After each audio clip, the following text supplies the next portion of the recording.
ఈరోజు today paper 3 mains syllabus, prelims polity syllabus,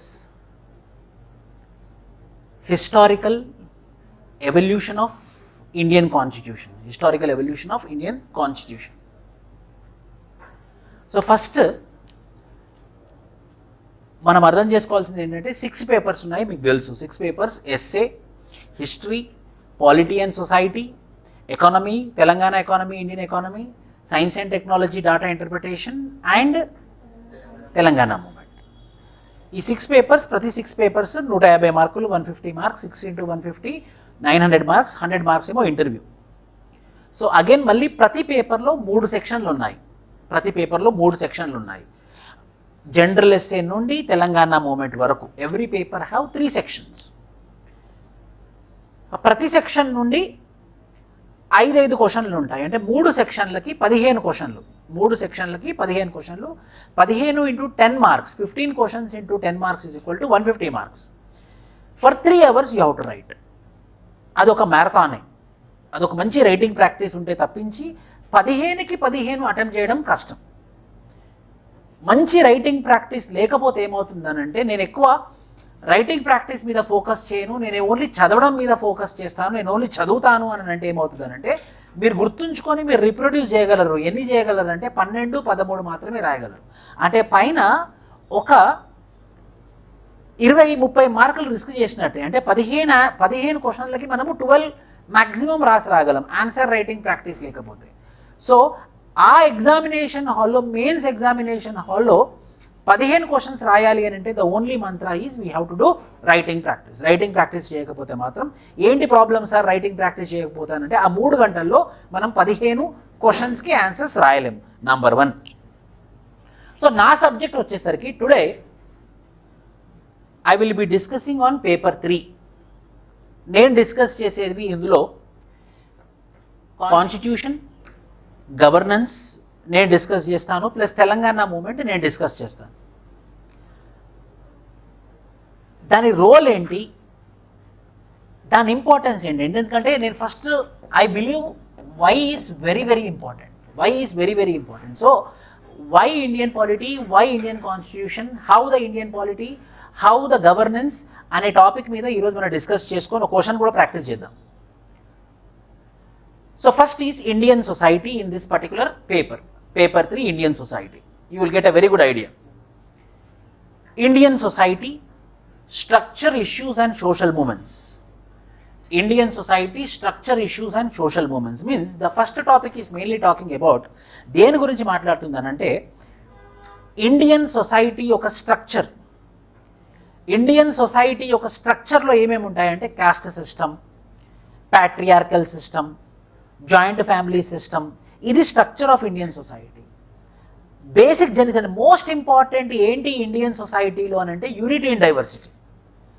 the most important aspect in Indian society is unity in diversity. So ఎలాంటి question expect చేయొచ్చు, directly pin point. What is the cultural heritage of Indian society, how we can conserve it.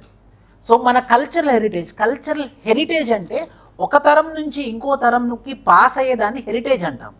అలా ఒక తరం నుండి ఇంకో తరంకి pass అయ్యేది దాన్ని heritage అన్నప్పుడు కల్చర్ రూపకంగా హెరిటేజ్ ఏంటి, కల్చర్ రూపకంగా ఒక జనరేషన్ నుండి ఇంకో జనరేషన్కి వెళ్ళేది ఏంటి అంటే ప్రశ్నకి జవాబు యూనిటీ ఇన్ డైవర్సిటీ.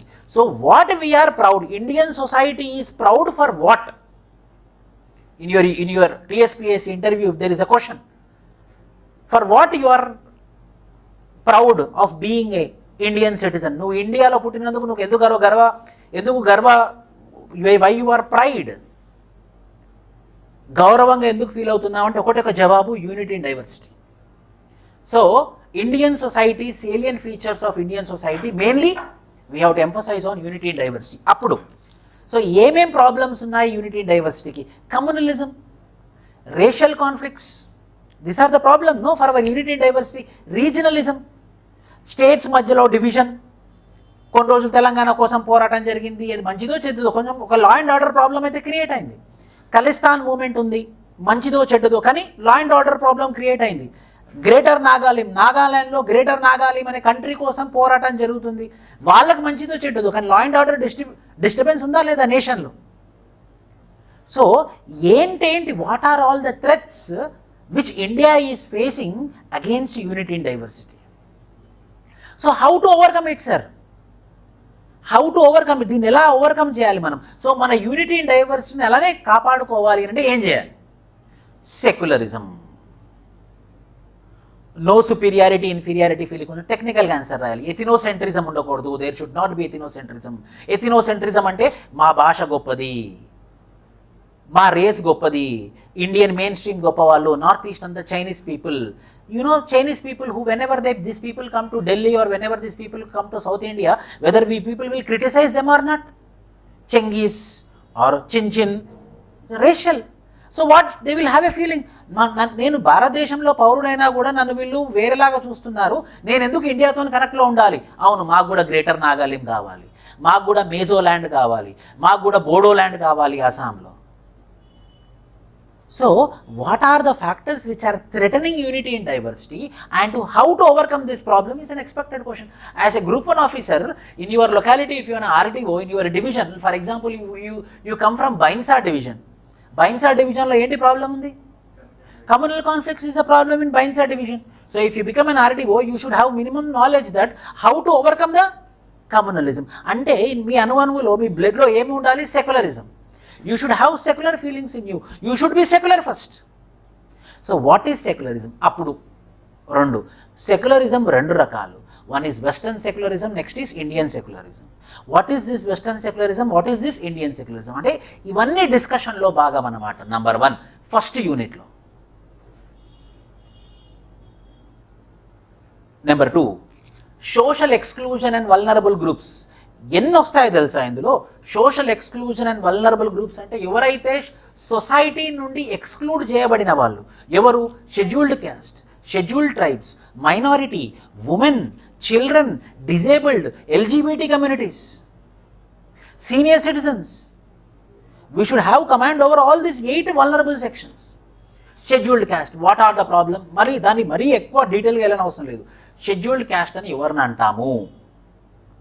వాళ్ళకి ఎలాంటి క్యారెక్టరిస్టిక్స్ ఉంటే షెడ్యూల్డ్ క్యాస్ట్ అంటాము? ఒకటి షెడ్యూల్డ్ క్యాస్ట్ భారతదేశం మొత్తంలో ఒక ప్రాబ్లంతో వాళ్ళు సఫర్ అవుతున్నారు. ఆ ప్రాబ్లం మళ్ళీ వేరే ఏ కమ్యూనిటీలో లేదు. ఏంటది? Untouchability. Scheduled tribes are not untouchables. Scheduled tribe ST వాళ్ళు అన్టచబుల్సా? అన్టచబిలిటీ అనే స్టిగ్మా ఎవరికి అసోసియేట్ అయి ఉంది? ఎస్సీకి అసోసియేట్ అయి ఉందా? ఎస్టీకి అసోసియేట్ అయి ఉందా? మైనారిటీకి అసోసియేట్ అయి ఉందా? డిజేబుల్డ్ పీపుల్కి అసోసియేట్ అయి ఉందా? ఎస్సీ. అది మెయిన్ ప్రాబ్లం. షెడ్యూల్డ్ ట్రైబ్స్ వాళ్ళని ఎలా ఐడెంటిఫై చేయగలం? ఫారెస్ట్ డ్వెల్లింగ్ ట్రైబ్స్, ఫారెస్ట్లో ఉండేటటువంటి people who have primitive tribes. చాలా వెనకబడతనం, చాలా primitive. Shy to contact with main స్ట్రీమ్తో కాంటాక్ట్ అవ్వడానికి భయపడతారు వాళ్ళు. ఎందుకనంటే మేము ట్రైబులం, మేము ఆదివాసులం, మేము వాళ్ళతో కాంటాక్ట్లో ఉంటే వాళ్ళు మమ్మల్ని ఎక్స్ప్లాయిట్ చేసేస్తారు కావచ్చు. వాళ్ళతో దూరంగా ఉండడం. వాళ్ళతో దూరంగా ఉండే తరుణంలో ఎక్కడ ఉండిపోతున్నాను? నేను అడవిలో ఉండిపోతున్నాను. Scheduled tribe. Minority. From the time independence we are branding the minorities as Pakistanis. If we continue the same, అతనికి ఆ మైనారిటీ కమ్యూనిటీలో ఉన్న వాడికి ఎందుకు ఆ ఫీలింగ్ ఎందుకు వస్తుంది? So this are some of the factors which are associated for every community. Social exclusion, vulnerable groups. So government schemes ఏంటి? ఎవరు ఎస్సీ? ఎంత శాతం ఎస్సీ వాళ్ళు ఉన్నారు భారతదేశంలో, తెలంగాణలో? ఏమేమి కారణాలు వాళ్ళు వెనకబడతానానికి? సొల్యూషన్స్ ఏంటి? గవర్నమెంట్ చేసిన పనులేంటి? Conclusion. That's it. Your second unit completed. ఏదో complex, group 1 is not so complex. అలా ఎస్సీకి, ఎస్టీకి, బ్యాక్వర్డ్ క్లాసెస్కి, మైనారిటీస్కి, చిల్డ్రన్కి, డిజేబుల్డ్కి, ఎల్జీబీటీకి, సీనియర్ సిటిజన్కి. ఇప్పుడు సీనియర్ సిటిజన్ చాలా పెద్ద ప్రాబ్లం వచ్చే సీనియర్ సిటిజన్కి. Young people are not taking care about the senior citizens. Young people are not taking care about the welfare of parents. That is a very big problem. They are also vulnerable now. Old age homes, why they are increasing? ఎలా చెప్పగలరు sir మీరంటే ఒకటే జవాబు. ఒకప్పుడు ఎన్ని old age homes ఉన్నాయి, ఇప్పుడు ఎన్ని ఓల్డ్ ఏజ్ హోమ్స్ ఉన్నాయి? దాని అవసరం ఎందుకు వస్తుంది? దాని అవసరం వస్తుందంటే ఓల్డ్ ఏజ్ పీపుల్ పట్ల కేర్ తగ్గుతుందనే కదా అర్థం. ఒక ఇన్స్టిట్యూషన్ ఎస్టాబ్లిష్ చేసి ఆ ఇన్స్టిట్యూషన్లో పంపిస్తున్నాం అందరినీ. ఆ ఇన్స్టిట్యూషన్ ఏంటి? Old age home. అలాంటి ఇన్స్టిట్యూషన్ అనే కాన్సెప్టే ఇంతకుముందు లేదు. ఆ కాన్సెప్ట్ కామన్ టర్మ్ అయిపోయింది. అంటే దాని అర్థం ఏంటి? The problems of senior citizens are very high. Being an RDO officer, it is your responsibility, prime responsibility to take care about the socially excluded communities of the country. SC, ST, OBC వీలే కాదు, senior citizens కూడా, LGBT కూడా. అప్పుడు rights of transgender persons act 2019, maintenance of senior citizens and parents amendment act 2016, ఇలాంటి చట్టాలు mention చేయాలి. ప్రభుత్వం చేసినటువంటి కార్యక్రమాలు ఏంటి? లాస్ తీసుకొచ్చారు, చట్టాలు తీసుకొచ్చారు. Third topic, social issues. Indian society is having numerous social issues. ఏంటా social issues? Poverty, unemployment, child labour. అంతేనా? సోషల్ ఇష్యూస్ అంటే చిన్న టాపికా పెద్ద topic? It's a very big topic. చెప్పండి. Poverty, unemployment, child labour, dowry, gender issues, ఇంకా gender issues అన్ని cover అయిపోయాయి. Gender issues. Next, nowadays sexual assault on children is also increasing. ఇంకేంటి social issues? Population, very good. Population is a social exclusion, social problem. Population కూడా, ఇంకా population increase, దాన్ని address చేయాల్సిందే కదా మనము. ఇంకా కరప్షన్, వెరీ గుడ్, కరప్షన్. ఇంకా drugs abuse, ఇంకా very good. Malnutrition 100%, it is a very big problem. Poor sanitation facilities, absence of drinking water facility, ఇంకా మెయిన్ ఇంపార్టెంట్ చెప్పట్లేదు, ఎడ్యుకేషన్ ఫెసిలిటీస్, హెల్త్ ఫెసిలిటీస్. అంత పెద్ద అంబిట్. కానీ మనం ఎక్స్పెక్ట్ చేయొచ్చు questions. ప్రతి యూనిట్కి ఒక 10 టాపిక్లు పెట్టుకోవాలి. ఆ 10 టాపిక్లు కంప్లీట్ అయిందంటే 50 టాపిక్లు ఇందులో నుంచి అయిపోయిందంటే సెక్షన్ అయిపోయినట్టే. ఏది మిస్ అవ్వదు ఇంకా. Fourth, social issues in Telangana, exclusive social issues in Telangana. వెట్టి చాకిరీ, జోగిని, చైల్డ్ లేబర్. మీకు తెలుసా, recent report ministry of women and child డెవలప్మెంట్లో ఆంధ్రప్రదేశ్ మొదటి ర్యాంకు, తెలంగాణ 2వ ర్యాంకు చైల్డ్ మ్యారేజెస్లో. ఆంధ్రప్రదేశ్ మొదటి ర్యాంకు, 2వ ర్యాంకు తెలంగాణ స్టేట్ చైల్డ్ మ్యారేజెస్లో. చైల్డ్ లేబర్ ఎక్కువ, స్పెసిఫిక్ టు తెలంగాణ.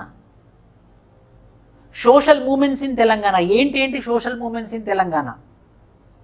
ఎస్సీల కోసం వచ్చినటువంటి మూమెంట్స్ ఏంటి? ఎస్టీల కోసం తుడుం దెబ్బ అనే కొత్త మూమెంట్ ఒకటి మొన్న వచ్చింది. తుడుం దెబ్బ 2019లో, 2019 తుడుం దెబ్బ ఏంటంటే ఆదిలాబాద్ డిస్టిక్లో లంబాడీ కమ్యూనిటీకి గోండ్ కమ్యూనిటీకి మధ్యలో వార్ జరిగింది. ఎలాంటి వార్ అనంటే, ఆదిలాబాద్ డిస్టిక్లో ఉన్నటువంటి షెడ్యూల్డ్ 5, దాన్ని ఏమంటారంటే షెడ్యూల్డ్ ఏరియాస్ అంటారు. ఇప్పుడు గుర్తుంచుకోండి, సబ్జెక్ట్ చెప్తాను అవన్నీ.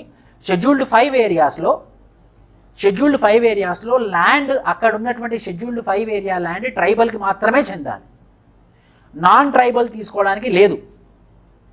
కానీ Lambadi tribal community Gond tribal community కన్నా ఎంపవర్డ్ కమ్యూనిటీ. వాళ్ళ దగ్గర జాబ్స్ కానివ్వండి, వాళ్ళ దగ్గర డబ్బులు కానివ్వండి, గోండ్ కమ్యూనిటీతో పోలిస్తే ఎక్కువ. అందరికన్నా ఎక్కువ కాదు, గోండ్ కమ్యూనిటీ ఈ ఆదివాసీ తెగల కన్నా ఎక్కువ డబ్బులు ఉన్నాయి. వీళ్ళు ఏం చేస్తున్నారంటే, మేము కూడా ట్రైబ్సే కదా అని నాగ్పూర్ హైవే ఉంటుంది. ఆ నాగ్పూర్ హైవే చుట్టుపక్కల 4 line very good road, it goes to Nagpur then to Delhi, national highway number 7. ఆ హైవేకి రోడ్డుకి ఈ పక్క ఆ పక్క షెడ్యూల్డ్ 5 ఏరియాస్. అంటే ఎవరికి హక్కు ఉంది? ట్రైబల్స్కి హక్కు ఉంది. లంబాడీ ఏం చేస్తున్నారనంటే, ఆదివాసులు గోండులు అంత నాలెడ్జ్ లేదు, 20,000 చేతిలో పెట్టేసి 2 ఎకరాలు తీసేసుకోవడం, 3 ఎకరాలు తీసేసుకోవడం. వాడు గోండ్లకు 20,000 చాలా ఎక్కువ అనుకుంటున్నాడు. ఈ లంబాడీ దగ్గర ఉన్నటువంటి 20,000 30,000తోని ఆ 2 ఎకరాలు తీసేసుకొని ఒక డాబా, హైవే, ఒక డాబా కట్టడము. మంచి, ఇట్స్ వెరీ గుడ్ ఎంప్లాయ్మెంట్ కదా, ఇట్స్ అనే self employment, very good opportunity. Gonds అప్పుడు ఒక మూమెంట్ చేశారు. మా గోండ్లని ఉన్నటువంటి ఇలిటరసీ, ఇగ్నరెన్స్ని ఎక్స్ప్లాయిట్ చేసుకొని వాళ్ళు భూములు లాగేసుకుంటున్నారు. So Lambada community scheduled 5 areas, Gond ప్రాంతంలో ఏదైతే ఉందో లంబాడాస్ ఉండకూడదు అని ఒక పెద్ద మూమెంట్ చేశారు. నియర్లీ 60,000 మంది జనం వచ్చారు. వైలెన్స్ జరిగింది లంబాడీ కమ్యూనిటీకి, గోండ్ కమ్యూనిటీకి. గోండ్ వాళ్ళ డిమాండ్ ఏంటంటే లంబాడీస్ని ఎస్టీ నుంచి తీసేయాలి అని. అది సోషల్ మూమెంటే, గోండ్ తరపు నుంచి సోషల్ మూమెంట్. ఇలాంటివి current affairs oriented social moments మనం చేయాలి. టెంపుల్ ఎంట్రీ మూమెంట్ తమిళనాడుకి ఒక్కదానికే కాదు, టెంపుల్ ఎంట్రీ మూమెంట్ కూడా తెలంగాణలో జరిగింది. ఎవరెవరు అందులో పాల్గొన్నారు, వాళ్ళ పేర్లు. Social movements in Telangana, social policies and programmes in India and Telangana policies for women, children and disabled policies for SC ST. For example ఎస్సీకి వచ్చిన Dalit Bandhu, write about Dalit Bandhu in detail. First మనం రాసేటప్పుడు ఎలా రాయాలంటే ఫస్ట్ పారాగ్రాఫ్ దళిత బంధు అంటే ఏంటి, Dalit Bandhu provisions, Dalit Bandhu positives, Dalit Bandhu negatives, conclusion, finish. 5 పారాగ్రాఫ్లో 2 పేజీల ఆన్సర్ కంప్లీట్ అయిపోయినట్టు. ఇదే question. Social policies and programmes in NREGA అడుగుతాడు. National rural employment guarantee act, national rural employment guarantee act. What is the criticism on NREGA?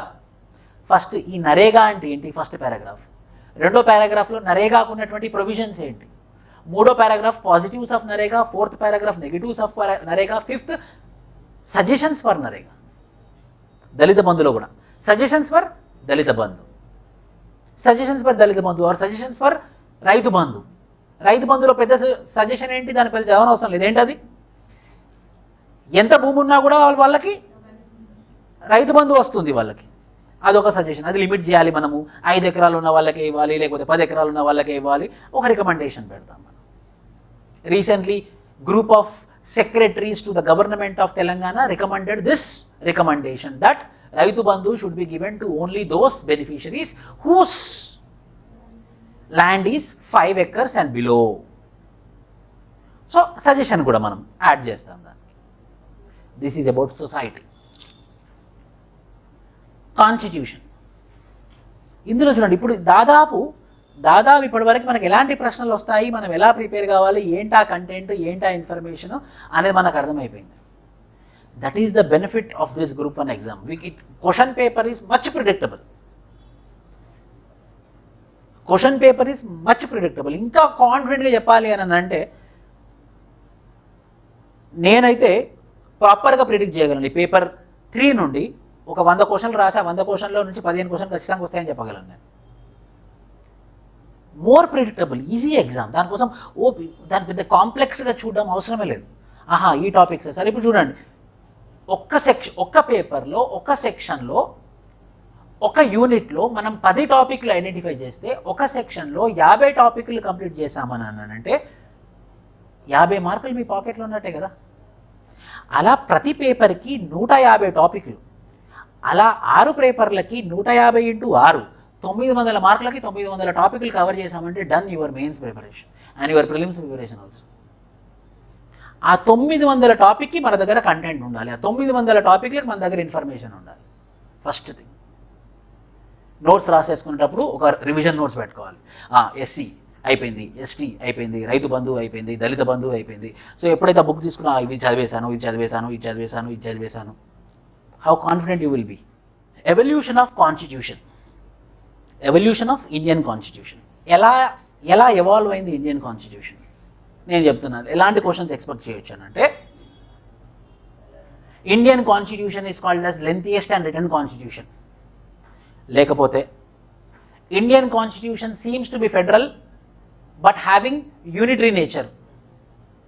Indian constitution చూడ్డానికి federal లా కనబడుతుంది, ఎందుకంటే కేంద్ర ప్రభుత్వం ఉంది, రాష్ట్ర ప్రభుత్వం ఉంది, సెంట్రల్ గవర్నమెంట్ ఉంది, స్టేట్ గవర్నమెంట్ ఉంది. చూడ్డానికి మన ఫెడరల్ అంటే ఏంటంటే సెంట్రల్ గవర్నమెంట్, స్టేట్ గవర్నమెంట్ ఉంటే దాన్ని ఫెడరల్ గవర్నమెంట్ అంటారు, అంతే, ఇంకేం లేదు. స్టేట్ సెంటర్ 2 ప్రభుత్వాలు ఉంటే దాన్ని ఫెడరల్ గవర్నమెంట్ అంటాం మనం. అప్పుడు ఇలానే మెల్లిమెల్లిగా చెప్తాను నేను, ఇప్పుడు ఎగ్జాంపుల్ చెప్తున్నాను నేను. అలా ఉన్నప్పటికీ కూడా సెంట్రల్ గవర్నమెంట్ అనేది స్ట్రాంగ్గా ఉంది, seems to be federal, but in reality it is K C Wheare. Indian constitution is quasi federal.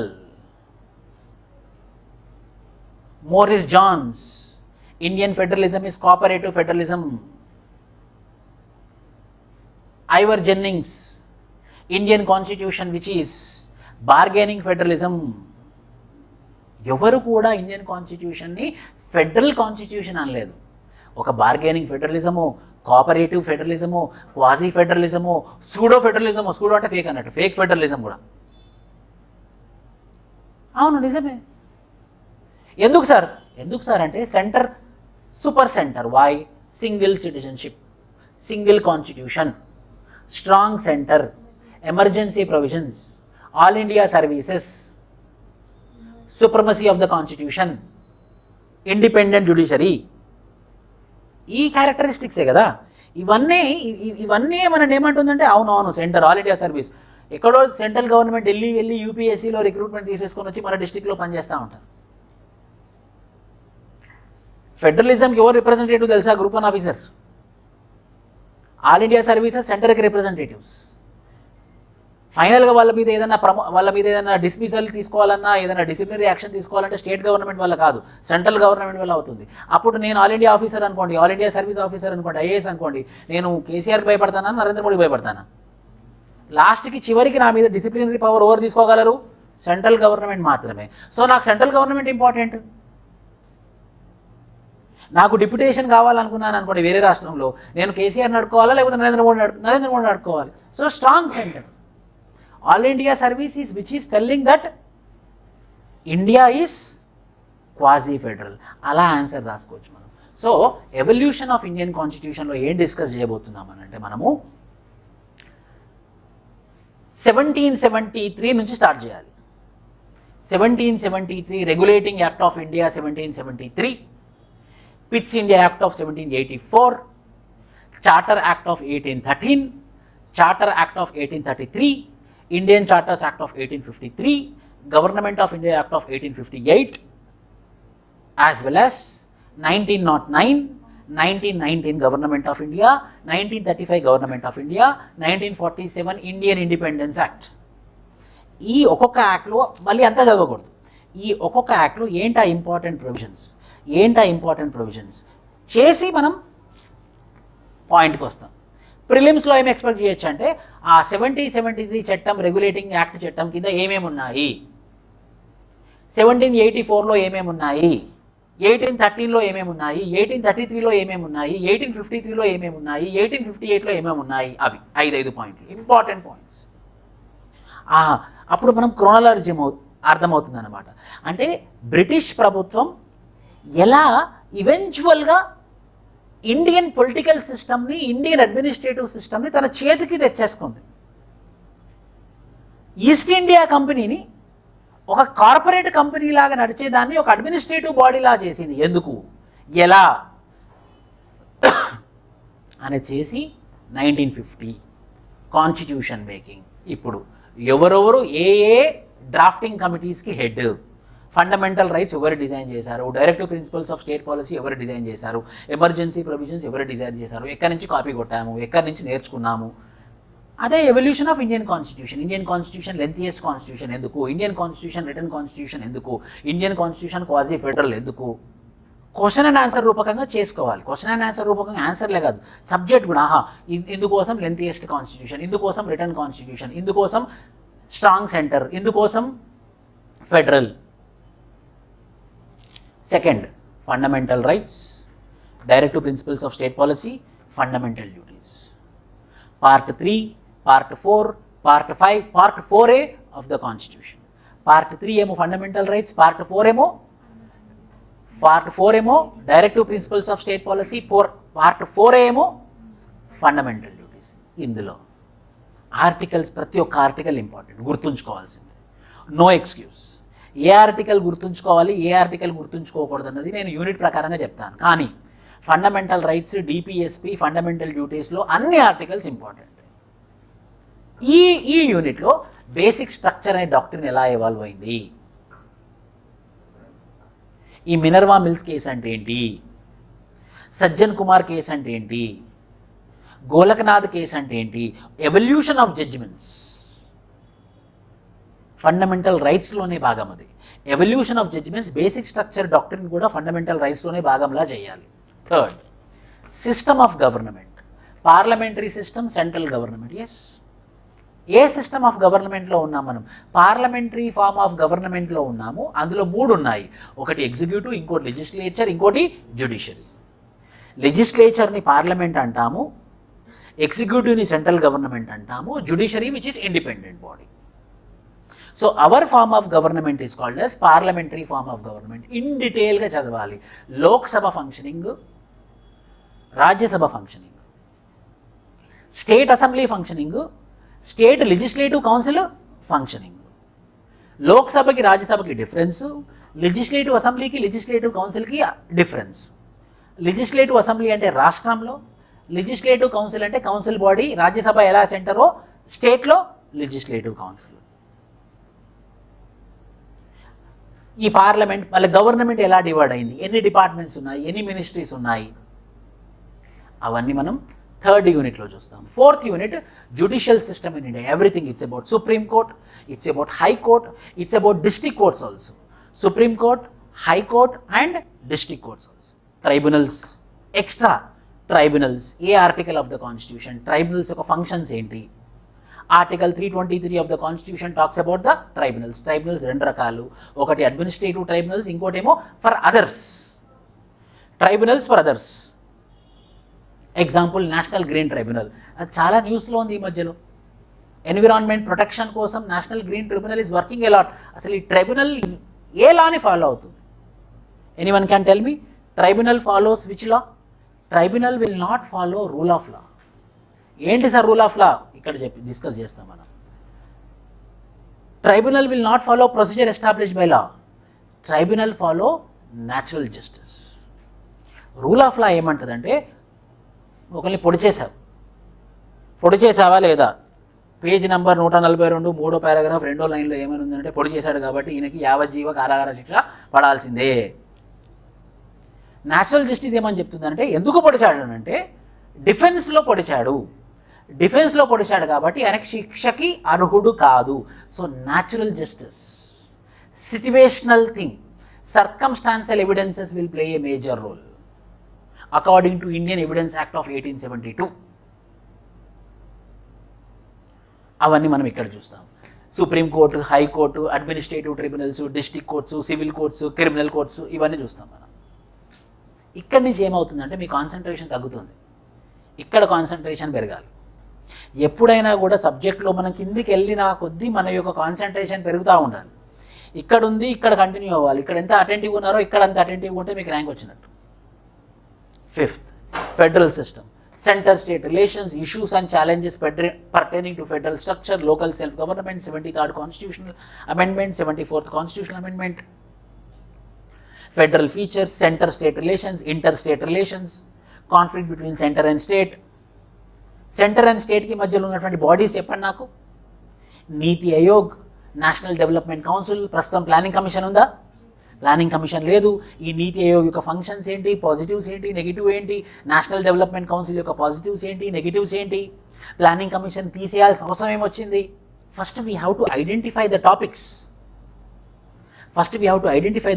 And we have to jump into the topics. Next, governance. Good governance, e-governance, applications and models, governance at union level, constitutional bodies and non-constitutional. Sir ఇక్కడ మనం constitutional bodies, non constitutional body చేయలేదు కదా sir అంటే ఇక్కడ చేస్తాం. ఏంటి constitutional bodies? Election commission, union public service commission, state public service commission, CAG, controller auditor general, advocate general, attorney general సెంటర్లో. Non constitutional bodies ఏంటి? నాన్ కాన్స్టిట్యూషనల్ బాడీస్ అంటే ఏదైతే రాజ్యాంగంలో లేని బాడీసో వాటిని నాన్ కాన్స్టిట్యూషనల్ బాడీస్ అంటారు. సిబిఐ ఉందా? CBI statutory body. ఒక చట్టం ద్వారా ఎస్టాబ్లిష్ అయిన సంస్థని స్టాట్యుటరీ బాడీ అని అంటారు. ఒక చట్టం ద్వారా ఎస్టాబ్లిష్ అయినటువంటి సంస్థని స్టాట్యుటరీ బాడీ అని అంటారు. ఒక చట్టం ద్వారా కానీ, ఒక రాజ్యాంగ పద్ధతి ద్వారా కానీ ఏదైనా బాడీ ఎస్టాబ్లిష్ కాకపోతే దాన్ని ఎగ్జిక్యూటివ్ బాడీ అని అంటారు. ఫర్ ఎగ్జాంపుల్ నీతి ఆయోగ్. నీతి ఆయోగ్ ఒక లా ద్వారా వచ్చింది కాదు. నీతి ఆయోగ్ ఒక రాజ్యాంగం పద్ధతి ద్వారా వచ్చింది కాదు. 2014లో నరేంద్ర మోడీ ఏమనుకున్నాడంటే ఒక బాడీ అవసరం, ఒక థింక్ ట్యాంక్ లాగా పనిచేయాలి, అందరికీ అడ్వైజెస్ ఇవ్వాలి, అందరికీ రికమెండేషన్స్ ఇవ్వాలి, అందరికీ సజెషన్స్ ఇవ్వాలి, ఒక థింక్ ట్యాంక్లా పనిచేయాలని చెప్పేసి నీతి ఆయోగ్ పెట్టాడు, ప్లానింగ్ కమిషన్ తీసేశాడు. ప్లానింగ్ కమిషన్ ఏం బాడీ? అది కూడా ఎగ్జిక్యూటివ్ బాడీ. సో 3 రకాల బాడీస్ ఉంటాయి. ఒకటి కాన్స్టిట్యూషనల్ బాడీ, ఇంకోటి స్టాట్యుటరీ బాడీ, ఇంకొకటి non statutory body or simply non constitutional body. So ఏంటా కాన్స్టిట్యూషనల్ బాడీస్, ఏంటా స్టాట్యుటరీ బాడీస్, ఏంటా ఎగ్జిక్యూటివ్ బాడీస్? 3 రకాల బాడీస్ ఉంటాయి. RBI, reserve bank of India, IRDA, insurance regulatory development authority of India, PFRDA, pension fund regulatory development authority of India, ఇంకా SEBI, security exchange board of India, ఇంకా food safety standards authority of India FSSAI, ఇంకా NABARD, national bank for agriculture and rural development, ఇంకా SIDBI, small industrial development bank of India, ఇంకా ఇవన్నీ statutory bodies. అంటే ఒక చట్టం ద్వారా ఒక లా ద్వారా, ఒక చట్టం ద్వారా, చట్టం అంటే ఏంటి సార్? చట్టసభలో ఒక బిల్లు పాస్ అయ్యి సక్సెస్ఫుల్గా పాస్ అయిన తర్వాత ఏ సంస్థ అయితే ఫామ్ అవుతుందో అది చట్టం. ఆ చట్టం ద్వారా ఫామ్ అయిన బాడీని చట్టసభల సంస్థ అని అంటారు. దాన్ని ఇంగ్లీష్లో ఏమంటామనంటే స్టాట్యుటరీ బాడీ. మరి ఎగ్జిక్యూటివ్ బాడీ అంటే ఏంటి సార్ అని అంటే చట్టసభలతో సంబంధం లేకుండా, రాజ్యాంగ పద్ధతితో సంబంధం లేకుండా, గవర్నమెంట్ ఆఫ్ ద డే నాకు ఈ బాడీ అవసరం, ఈ బాడీతో నీ పని చేయిద్దాం అనుకుంటున్నాను నేను, ఇది నాకు చాలా ఇంపార్టెంట్ అని గవర్నమెంట్ పెట్టుకున్న సంస్థని ఎగ్జిక్యూటివ్ బాడీ అని అంటాం. నీతి ఆయోగ్ కాకుండా ఒక బెస్ట్ ఎగ్జాంపుల్ చెప్పండి. రా. వాట్ ఈజ్ రా? Research and analysis wing. అది ఎగ్జిక్యూటివ్ బాడీ. దానికి చట్టం లేదు. దానికి రీసెర్చ్ అనాలిసిస్ వింగ్ చట్టమే లేదు. అందుకోసం గవర్నమెంట్ ఎలా కావాలంటే అలా పంపిస్తూనే ఉంటుంది. Spy agents are there across the world. అదే చట్టసభల ద్వారా వెళ్ళింది అనుకోండి, చట్టం ఒప్పుకోదు, పార్లమెంట్ ఒప్పుకోదు. ఎందుకంటే పార్లమెంట్ ఏం ఫాలో అవ్వాలి? కాన్స్టిట్యూషన్ని ఫాలో అవ్వాలి. ఎందుకంటే అపోజిషన్ పార్టీ కూడా ఉంటుంది. కానీ గవర్నమెంట్ అనుకుంది అనుకోండి, ఎస్ వాళ్ళు ఏదో ఒకటి చేసినా కూడా, మతలబ్ చేసినా కూడా వాళ్ళకి ఏం కావాలో ఆ ఇన్పుట్ తీసుకొచ్చుకుంటారు. మీరు కాశ్మీర్ కావాలంటున్నారు కదా, ఆఫ్ఘనిస్తాన్ వాళ్ళకి బలోచిస్తాన్ కావాలి. వాళ్ళని రెచ్చగొట్టింది ఎవరిని? బలోచిస్తాన్ వాళ్ళని. పాకిస్తాన్లో ఒక ప్రాంతం ఉంటుంది బలోచిస్తాన్ అని. బలోచిస్తాన్ వాళ్ళు పేదోళ్ళు, ట్రైబ్స్, వాళ్ళని ఏం తెలియని వాళ్ళకి డబ్బులు ఇచ్చి వాళ్ళని రెచ్చగొట్టేసింది అనమాట. మీకు వేరే దేశం వద్దా? మీరు సపరేట్గా ఉండరా? మీరు సపరేట్గా స్టవ్ పెట్టుకోండి, మీరు ఎందుకు ఒకటే దాంట్లో ఎందుకు వండుకుంటున్నారు? వాళ్ళని రెచ్చగొట్టి బలోచిస్తాన్ సపరేట్ కంట్రీ కావాలనే డిమాండ్ని క్రియేట్ చేసింది ఎవరంటే రీసెర్చ్ అనాలిసిస్ని. Executive body. See, very big, very great thing, very not great, very important thing they did. ఇప్పుడు మిలిటెన్స్ యొక్క యాక్టివిటీస్ తక్కువైపోయినా ఒక బాడీ పనిచేస్తుంది. అలా చట్టం ద్వారా కానివ్వండి, రాజ్యాంగ పద్ధతి ద్వారా కానివ్వండి, ఎస్టాబ్లిష్ కాని సంస్థల్ని ఎగ్జిక్యూటివ్ బాడీస్ అంటారు, ఆర్ నాన్ కాన్స్టిట్యూషనల్ బాడీస్ అంటారు. అవన్నీ చదవాలి మనం. CBI functions, write about the powers and functions of CBI. It is called as parrot in the cage.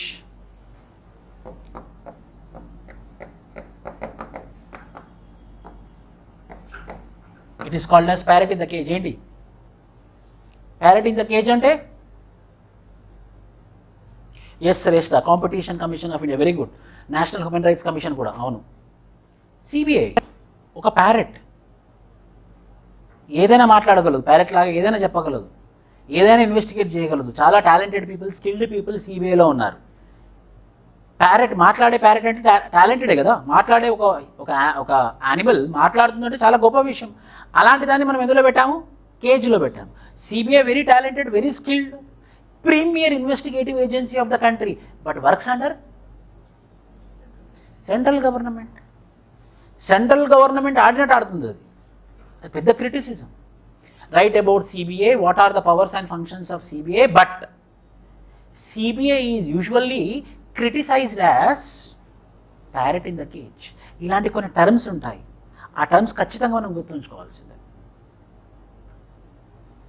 Non constitutional బాడీలో governance at state and district level, ZPTC లాంటి ఎవరు, MPTC లాంటి ఎవరు, ఈ 73rd కాన్స్టిట్యూషన్ అమెండ్మెంట్ ఎలా పనిచేస్తుంది, district planning committee ఎలా పనిచేస్తుంది, మెట్రోపాలిటన్ ప్లానింగ్ కమిటీ ఎట్లా పనిచేస్తుంది, గ్రామ సభ ఎలా పనిచేస్తుంది, జెడ్పీ చైర్మన్ ఒక చైర్పర్సన్ యొక్క పవర్స్ ఏంటి. అందరికీ సర్పంచ్ అంటే తెలుసు, నాకు ఐఎమ్ వెరీ క్లియర్. అందరికి సర్పంచ్ అంటే తెలుసు, ఎమ్మెల్యే అంటే తెలుసు, ఎంపీ అంటే తెలుసు. కానీ ఎంపీటీసీ ఎవరు, ఎలా ఎలక్ట్ అవుతాడు, జెడ్పీటీసీ ఎవరు, ఎలా ఎలక్ట్ అవుతారు, ఎంపీటీసీ చైర్మన్ ఎవరు, జెడ్పీటీసీ చైర్మన్ ఎవరు, ఈయనకు ఫంక్షన్స్ ఎక్కడి, ఈయనకు డబ్బులు ఎక్కడి నుంచి వస్తాయి, అది మనం తెలుసుకోవాల్సిన విషయమే కదా. అది ఇక్కడ ఫోకస్ చేయాలి. ఎందుకనంటే ఒక గ్రూప్ 1 ఆఫీసర్కి ప్రెషర్ పెట్టేది ఎవరంటే లోకల్ లీడర్. ఎవరా లోకల్ లీడర్ అంటే ఎంపీటీసీ జెడ్పీటీసీ. అంటే ఆఫీస్కి వచ్చేస్తారు. కర్ణాటకలో one of my friend Shivprakash is in SP of Gadag district. అక్కడ వాస్తవం చెప్తున్నాను, రాంగ్గా ఇంటర్ప్రిట్ చేసుకోవద్దు. ఇప్పుడు ల్యాండ్ అక్విజిషన్లో కానివ్వండి, లేకపోతే ప్రభుత్వం కొంచెం కంపాన్సేషన్ పే చేయాలి. అక్కడ ఎలా ఉంటాయంటే క్యాస్ట్ బేస్డ్ అసోసియేషన్స్ మనకన్నా చాలా ఎక్కువ కర్ణాటకలో. అంటే ఇప్పుడు ఒక ఎస్సీకి ఒక అన్యాయం జరిగింది, వాళ్ళ రోడ్డు మీద వాళ్ళ ఇల్లు ఉంది, సో ఆ ఇల్లుని కూలగొట్టేశారు రోడ్డు వెడల్పు చేయడం కోసం. ఇప్పుడు ఆ ఎస్సీ కంపాన్సేషన్ కోసం వెళ్ళాడు అనుకోండి ఆర్డీఓ దగ్గరికి, ఫస్ట్ ఆర్డీఓ దగ్గరికి వెళ్తాడు. ఆర్డీఓ డిప్యూటీ కలెక్టర్ అని అంటాం, లేకపోతే స్పెషల్ డిప్యూటీ కలెక్టర్ అంటాం. స్పెషల్ డిప్యూటీ కలెక్టర్ అంటే ఆయన బాధ్యతలు ఏముంటాయంటే ల్యాండ్ అక్విజిషన్ బాధ్యతలు ఉంటాయి. ఆ ల్యాండ్ అక్విజిషన్ యొక్క బాధ్యతలు, తర్వాత ల్యాండ్ అక్విజిషన్ అయిన తర్వాత ప్రాపర్గా కంపాన్సేషన్ ఇవ్వడం. సో సార్ నా ఇల్లు కూలగొట్టారు మీరు రోడ్డు ఎక్స్పాన్షన్లో, నాకు కంపాన్సేషన్ ఇస్తారా ఇవ్వరా అని వెళ్ళినప్పుడు అక్కడ ఆర్డీఓ కానివ్వండి, ఐఏఎస్ కానివ్వండి తీసుకోడు. ఎందుకనంటే ఒక స్ట్రక్చర్ ఎస్టాబ్లిష్ అయింది. ఏంటి ఆ స్ట్రక్చర్ అంటే, మీ క్యాస్ట్ అసోసియేషన్తో రాపం, క్యాస్ట్ అసోసియేషన్తో వస్తేనే ఆ అప్లికేషన్ ఫామ్ స్వీకరిస్తారు. ఇప్పుడు ఆయన లేదు నేను తీసుకుంటానని తీసుకున్నాడు అనుకోండి, caste association will be very powerful. Associations are very very powerful. ఇతనికి మొదటికే మోసం వస్తుంది. అంటే ఒక సిస్టమ్ మొత్తము ఒక ప్రెషర్ గ్రూప్స్ చేతిలో ఆడుతుందన్నమాట. ఇతను ఏం చేస్తాడు, ఇప్పుడు ఈ క్యాస్ట్ అసోసియేషన్, సో మేము ఈ క్యాస్ట్ తరఫున మేము పనిచేస్తున్నాం కాబట్టి నీకు ఈ కంపాన్సేషన్ ₹1,00,000 వస్తే నువ్వు 5% మాకు ఇచ్చేసేయాలి. సో ఈ 5% ఇస్తే అతనికి మిగతా డబ్బులు నాకు వస్తాయి. ఈ 5%తో వీళ్ళు ఏం చేస్తారు, ఇక అన్ని ఊర్లలోకి వెళ్ళేసి చూసారా నేను కంపాన్సేషన్ ఇప్పించాను. సో ఈ పాపులారిటీ పెరుగుతూ ఉంటుంది. పాపులారిటీ పెరుగుతుంది అనుకోండి, ఇంకా ఇన్స్టిట్యూషనలైజ్ అవుతుందా అవ్వట్లేదా? That is what we will be reading here. See, community based organisations, caste based organizations, pressure groups, NGOs, self-help groups, public private partnership, corporate social responsibility, ఇవన్నీ programs, agencies and institutions working for the development of rural and urban areas, GHMC, Greater Warangal Municipal Corporation, GWMC ఎలా పనిచేస్తాయి? కొత్త చట్టం వచ్చింది, పంచాయతీరాజ్ చట్టం 2019లో. ఆ కొత్త చట్టం యొక్క పాజిటివ్స్ ఏంటి, నెగిటివ్స్ ఏంటి? పంచాయతీరాజ్ కొత్త లా ఉందా లేదా? మన తెలంగాణ ఫామ్ అయిన తర్వాత కొత్త లా ఉంది ఒకటి. ఆ లాలో ఉన్నటువంటి పాయింట్స్ ఏంటి? Compulsory expected question this is. If నువ్వు ఆర్డీఓ డిఎస్పీ అవుతామనే కాదు కదా, ఎంపీడీఓ కూడా కావచ్చు. ఎంపీడీఓ అయితే ఏంటి? గ్రామ పంచాయత్, సర్పంచ్, ఎంపీటీసీ, జెడ్పీటీసీ వీళ్ళతోనే ఉంటుంది మొత్తం. సో ఆ చట్టం డైరెక్షన్ చేస్తుంది అన్నమాట. అవన్నీ ఎథిక్స్ అండ్ వాల్యూస్. ఏపీపీఎస్సీలో ఒక సెక్షన్ ఎథిక్స్ ఉంటుంది ఏపీపీఎస్సీలో, కానీ మనకి ఇక్కడ ఒక యూనిట్ ఉంది, ఒక యూనిట్ సరిపోతుంది. Ethics and values of administration, neutrality of civil service అంటే మీరు, committed bureaucracy, politician and civil servant relationship, citizen charters. Ethics very very important. ఎందుకు ఇంపార్టెంట్ అంటే ఇక్కడ మనం చదివింది ఈ యూనిట్కే పరిమితం కాదు. ఇక్కడ మనం నేర్చుకుంది ఇక్కడ వాడుకోవచ్చు. ఓ కేస్ స్టడీ ఇస్తాడు ఇక్కడ. మీరు ఇదే కేస్ స్టడీ చెప్పాను నేను. ఇప్పుడు ఒక పూర్ ఎస్సీ వచ్చాడు, సార్ నాకు కంపాన్సేషన్ ఇవ్వండి, నా ల్యాండ్ ఎక్విజిషన్లో నా ల్యాండ్ వెళ్ళిపోయింది, సో మరి నా కంపాన్సేషన్ ఇస్తారా అని అన్నారు అనుకోండి. అక్కడ క్యాస్ట్ అసోసియేషన్ ఒకటి స్ట్రాంగ్గా ఉంది, ఏం చేస్తారు?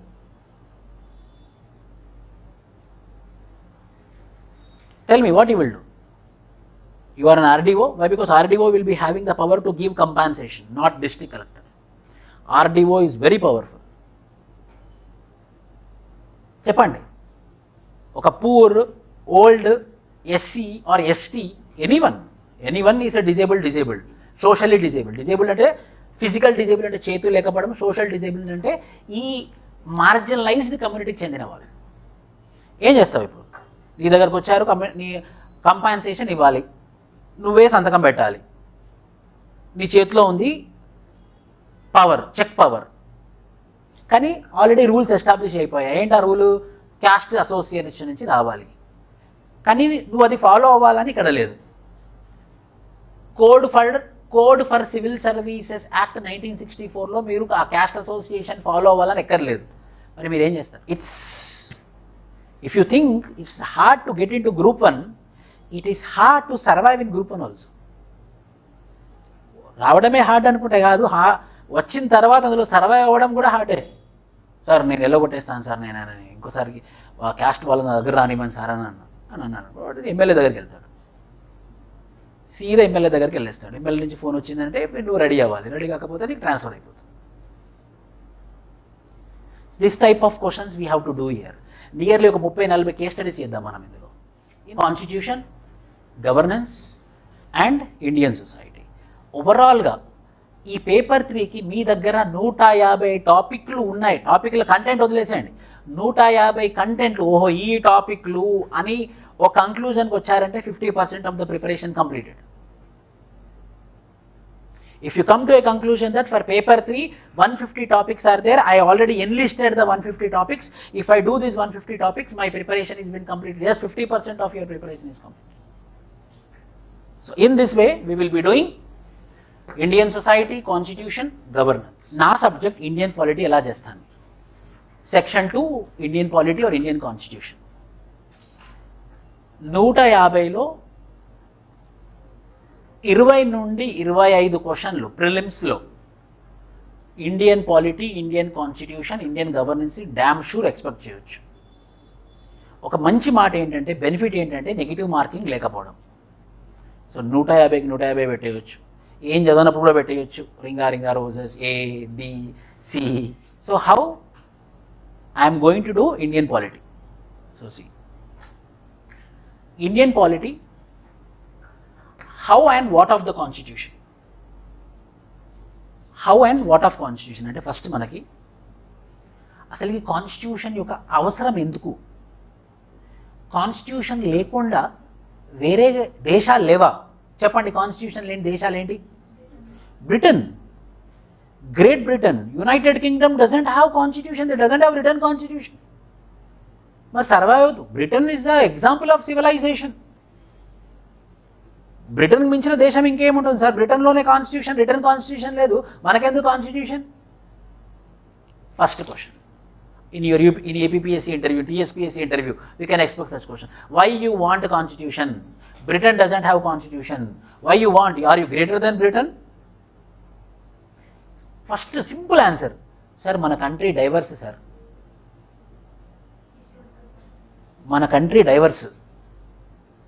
మన వాళ్ళకి రూల్స్ అండ్ రెగ్యులేషన్ లేకపోతే ఇష్టం చేసేస్తారు సార్, ఎందుకంటే డైవర్సిటీ ఉంది. మనం హిస్టరీ నుండి మనం రూల్స్ అండ్ రెగ్యులేషన్స్కి అలవాటు పడి ఉన్నాం. ఎలా? 1773, 1784, 1813, 1833, 1853 ఆ ఫ్లోనే వెళ్ళిపోతున్నాం మనం. Public illiterate sir. అప్పుడు కాన్స్టిట్యూషన్ ఫామ్ అయినప్పుడు నియర్లీ 100% లిటరసీ రేట్ బ్రిటన్లో ఉంది, మనలో 8% 9% ఉంది మన ఇండియన్ కాన్స్టిట్యూషన్ ఇంప్లిమెంట్ అయినప్పుడు.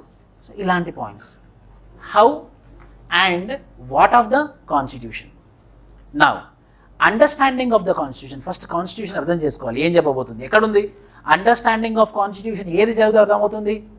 ఈ ఆన్సర్ చెప్పండి, నేను ఖచ్చితంగా మీకు చాలా నాకు భయంకరమైన ఇంప్రెషన్ వస్తుంది ఈ ఆన్సర్ చెప్తే. Very good. Preamble. Understanding of the constitution, where it is present? Preamble. Yes, correct. Where we can understand the constitution, we can understand properly our constitution in our preamble. Preamble లోనే ఉంది, ఇంకెక్కడా లేదు. Social justice, political justice, economic justice, fraternity, universal brotherhood.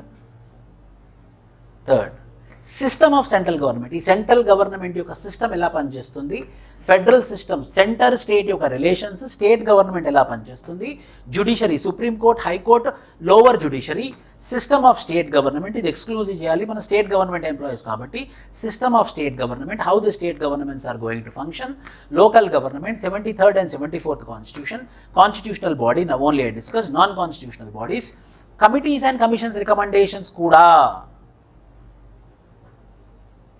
Committees and commissions కూడా. Sir second administrative reforms commission అది UPSC వాళ్ళుగా sir చదివేది, మాకెందుకు? Second administrative reforms commission recommendations add చేసుకోవాలి. Centre state, second centre state commission recommendations, first centre state commission recommendations. మన ఆన్సర్లో Indian polity, Indian గవర్నెన్స్లో ప్రతి ఆన్సర్లో మనం జాగ్రత్త పడాల్సినవి రెండు విషయాలు, ఒకటేమో జడ్జిమెంట్, రెండోదేమో కమిటీ కమిషన్ రికమెండేషన్స్. మీ ఆన్సర్లో మాత్రం క్వశ్చన్కి తగ్గట్టు ఒక జడ్జిమెంట్, క్వశ్చన్కి తగ్గట్టు ఒక కమిటీ కమిషన్ రికమెండేషన్ ఉందనంటే మార్క్స్ కట్ చేయడానికి వీలే ఉండదు. టెక్నికల్ ఆన్సర్ అది. The answer will be called as technical answer. When you are writing a technical answer, no one will cut the marks kada. So committees and commission recommendations నేను మీకు ఇస్తాను. Very good content. ప్రతి టాపిక్కి ఏ క్వశ్చన్కి ఎలా commissions add చేసుకోవాలి, ఏ క్వశ్చన్కి ఎలాంటి committees add చేసుకోవాలి. తెలంగాణ ఇష్యూ వచ్చింది అనుకోండి, సెకండ్ శ్రీకృష్ణ కమిటీ రికమెండేషన్స్ రాసుకోవచ్చు. For example, whether there is any chance of resurgence of naxalite movement in India అని అడిగాడు అనుకోండి, weather any chance of resurgence of naxalite movement in Telangana అన్నాడు అనుకోండి, ఒకటే మెన్షన్ చేస్తాం. స్టార్టింగ్ ఫస్ట్ సెంటెన్స్లో మెన్షన్ చేయొచ్చు. Srikrishna committee had recommended to the central government that if Telangana is been given there will be rebirth of naxalite movement again in Telangana. Sir Telangana formed already 8 years happened, there is not a single incident of naxalite, hence the committee recommendation is null and void. అలా committee recommendations నుండి commission యొక్క recommendations నుంచి రాస్తే ఆ answer authentic answer అవుతుంది. So ఇది కూడా మనం డిస్కస్ చేస్తాం. Committees and commission recommendation for every topic, for necessary topic, citizen charter compulsory we have to do. PPP, Kelkar commission recommendations compulsory we have to do. Public private partnership, అది economy topic కాదు, అది polity టాపికే. రెండు topics, economy as well as polity topic, public private partnership. NGOs, STs, Samatha judgement ఒకటి ఉంటుంది ఎస్టీస్లో, schedule ట్రైబ్స్లో, ఆ సమతా judgement గురించి మాట్లాడతాం. ఉమెన్ వచ్చినప్పుడు, కరప్షన్ వచ్చినప్పుడు, వినీత్ నారాయణ్ కేస్, ఉమెన్ వచ్చినప్పుడు, Mathura case, sexual harassment at Vishaka guidelines, workplace, prevention of sexual harassment act of 2013. ఇలా act, judgements, committee commissions, రెండని చెప్పాను, 3 లెజిస్లేషన్, యాక్ట్, జడ్జిమెంట్స్, మూడోది committee commission recommendations. Finish the best answer. Point wise, ఓ పారాగ్రాఫ్లు రాయాలని అవసరం లేదు, పాయింట్ వైజ్. ప్రతి ఆన్సర్ 10 మార్కులు కాబట్టి 150 నుంచి 200 మార్కులు ఉండాలి. 2.5 పేజీలు 3 పేజీలు రాయడానికి ప్రయత్నం చేయండి. ఇప్పటి నుంచి ప్రతి ఆన్సరు 2.5 కానీ 3 పేజీలు కానివ్వండి. 150 to 200. యూజువల్గా 150 words అంటే 2 పేజీలు, ఈ పక్క ఒక పేజీ, అనదర్ పేజ్. అంటే ఒక పేపర్ అంటే 150 words, ఇంకో పేజ్ యాడ్ అయితే 200 పేజ్ అంటే ఒక సైడ్, పేపర్ అంటే 2 సైడ్లు. పేజ్ అంటే ఒక సైడ్, పేపర్ అంటే 2 సైడ్లు. సో 200 words అంటేనేమో 3 pages. సో ప్రతి టాపిక్కి మీ దగ్గర 200 words. 200 words అంటే 3 pages. ఒక పేజీలో మనము, నేను పెద్దగా రాస్తాను చిన్నగా రాస్తాను అంటే యావరేజ్గా ఒక 15 లైన్లు పడతాయి. 15 లైన్లు అని అంటే 15 లైన్ ఇంటూ 6 అక్షరాలు, ఆర్ 7 అంటే 15 into 6 90 words. 100 words, 100 words, 100, 150, or you are writing very big words, 70 words, 70, 140, ఇంకో 70, 210. ఓవరాల్గా 3 pages రాయడం, 2.5 నుంచి 3 పేజీలు రాస్తే సరిపోతుంది. 2.5 నుండి 3 పేజీలు. First, how and what of the constitution. First, what is constitution I will discuss. Then historical background, making of the constitution, salient features of the constitution, preamble of the constitution. నేను ఇలా unit wise divide చేసుకుంటాను. ఇదంతా మీకు లక్ష్మీకాంత్లో ఒకటే యూనిట్లో ఉంటుంది, లక్ష్మీకాంత్ బుక్లో unit wise. ఓహో ఇదా కాన్స్టిట్యూషన్ అంటే సో కాన్స్టిట్యూషన్ ఎలా వచ్చింది, అది హిస్టరీ ఏంటిది, ఎవరు, ఎలా తయారైంది, అది అందులో ఏమేమి ఉన్నాయి. మరి ప్రియాంబుల్ అందరు గొప్పది అంటారు, ఎందుకు ప్రియాంబుల్ అనేది గొప్ప? Understanding of the constitution. ఇప్పుడు కాన్స్టిట్యూషన్లోకి ఎంటర్ అవుతాం. First union and its territory. First part 1 states, union territories ఉంటాయి.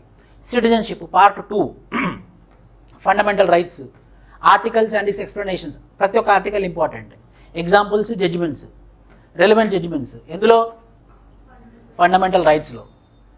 Issues involved and new constitutional amendments. ఏంటిది?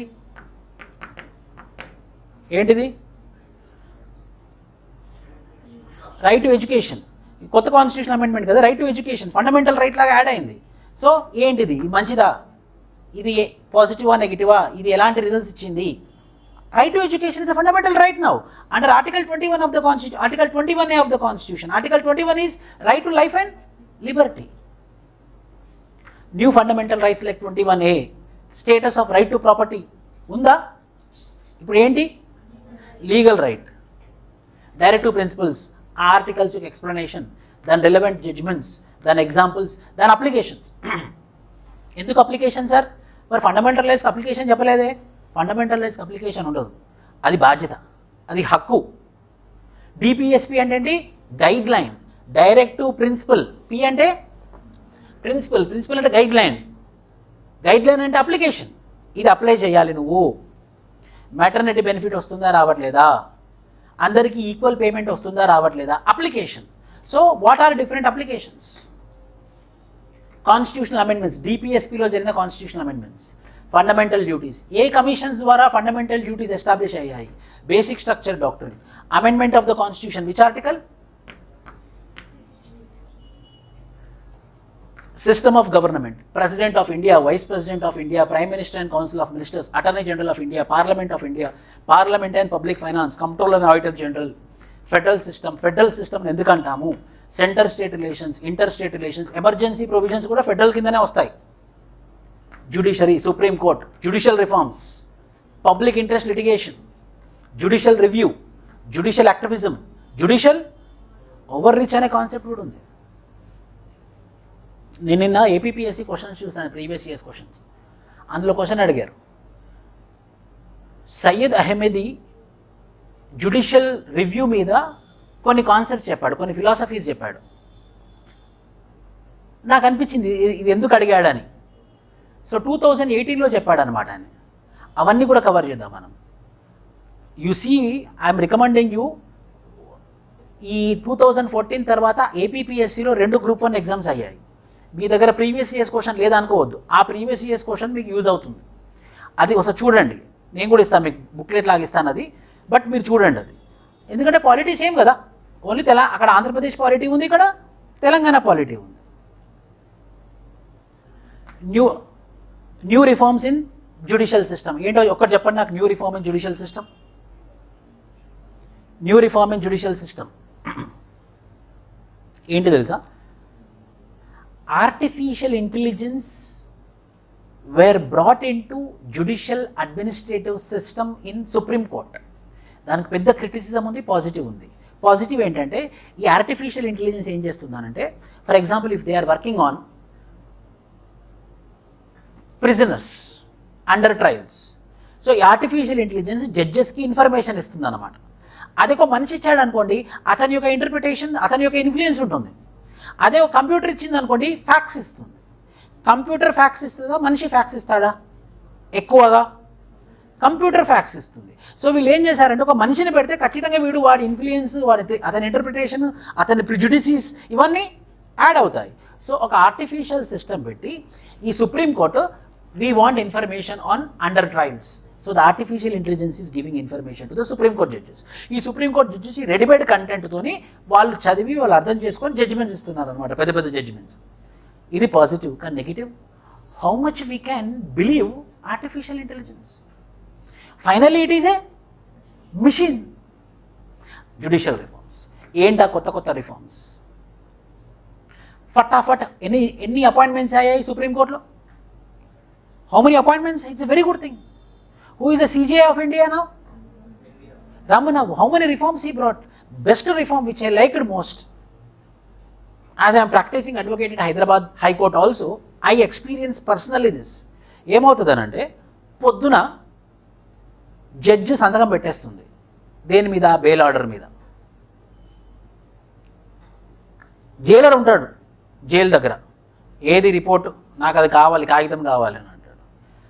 11ంటికి పెట్టిన సంతకము అది బెంచిల్ మారి మారి మారి బంట్రోతు ద్వారా కిందికి, అంటే వాళ్ళ ఫాదర్ అరెస్ట్ అయ్యాడు అనుకోండి, అబ్బాయి కొడుకు లేకపోతే ఎవరో ఉంటారు కదా టేక్ కేర్, వాళ్ళు తీసుకెళ్ళి వాళ్ళు తీసుకెళ్ళి లాయర్తో సంబంధం లేదు, ఇక పాపం లాయర్తో పట్టించుకొని ఫీజు అయిపోయింది, నీకు బెయిల్ ఇప్పించాను, నువ్వు తీసుకొని పోని అంటాడు. ఈయన ఏం చేస్తాడు, ఇతను సొంతంగా తన వెహికల్ మీద జైలర్ దగ్గరికి వెళ్ళి ఆ గేట్ దగ్గర ఒక బాక్స్ ఉంటుంది, పోస్ట్ బాక్స్, ఆ పోస్ట్ బాక్స్లో వేస్తారు. ఆ పోస్ట్ బాక్స్లో కరెక్ట్ 4:30కు ఓపెన్ చేస్తారు వాళ్ళు, బ్యూరోక్రాటిక్ మెంటాలిటీ.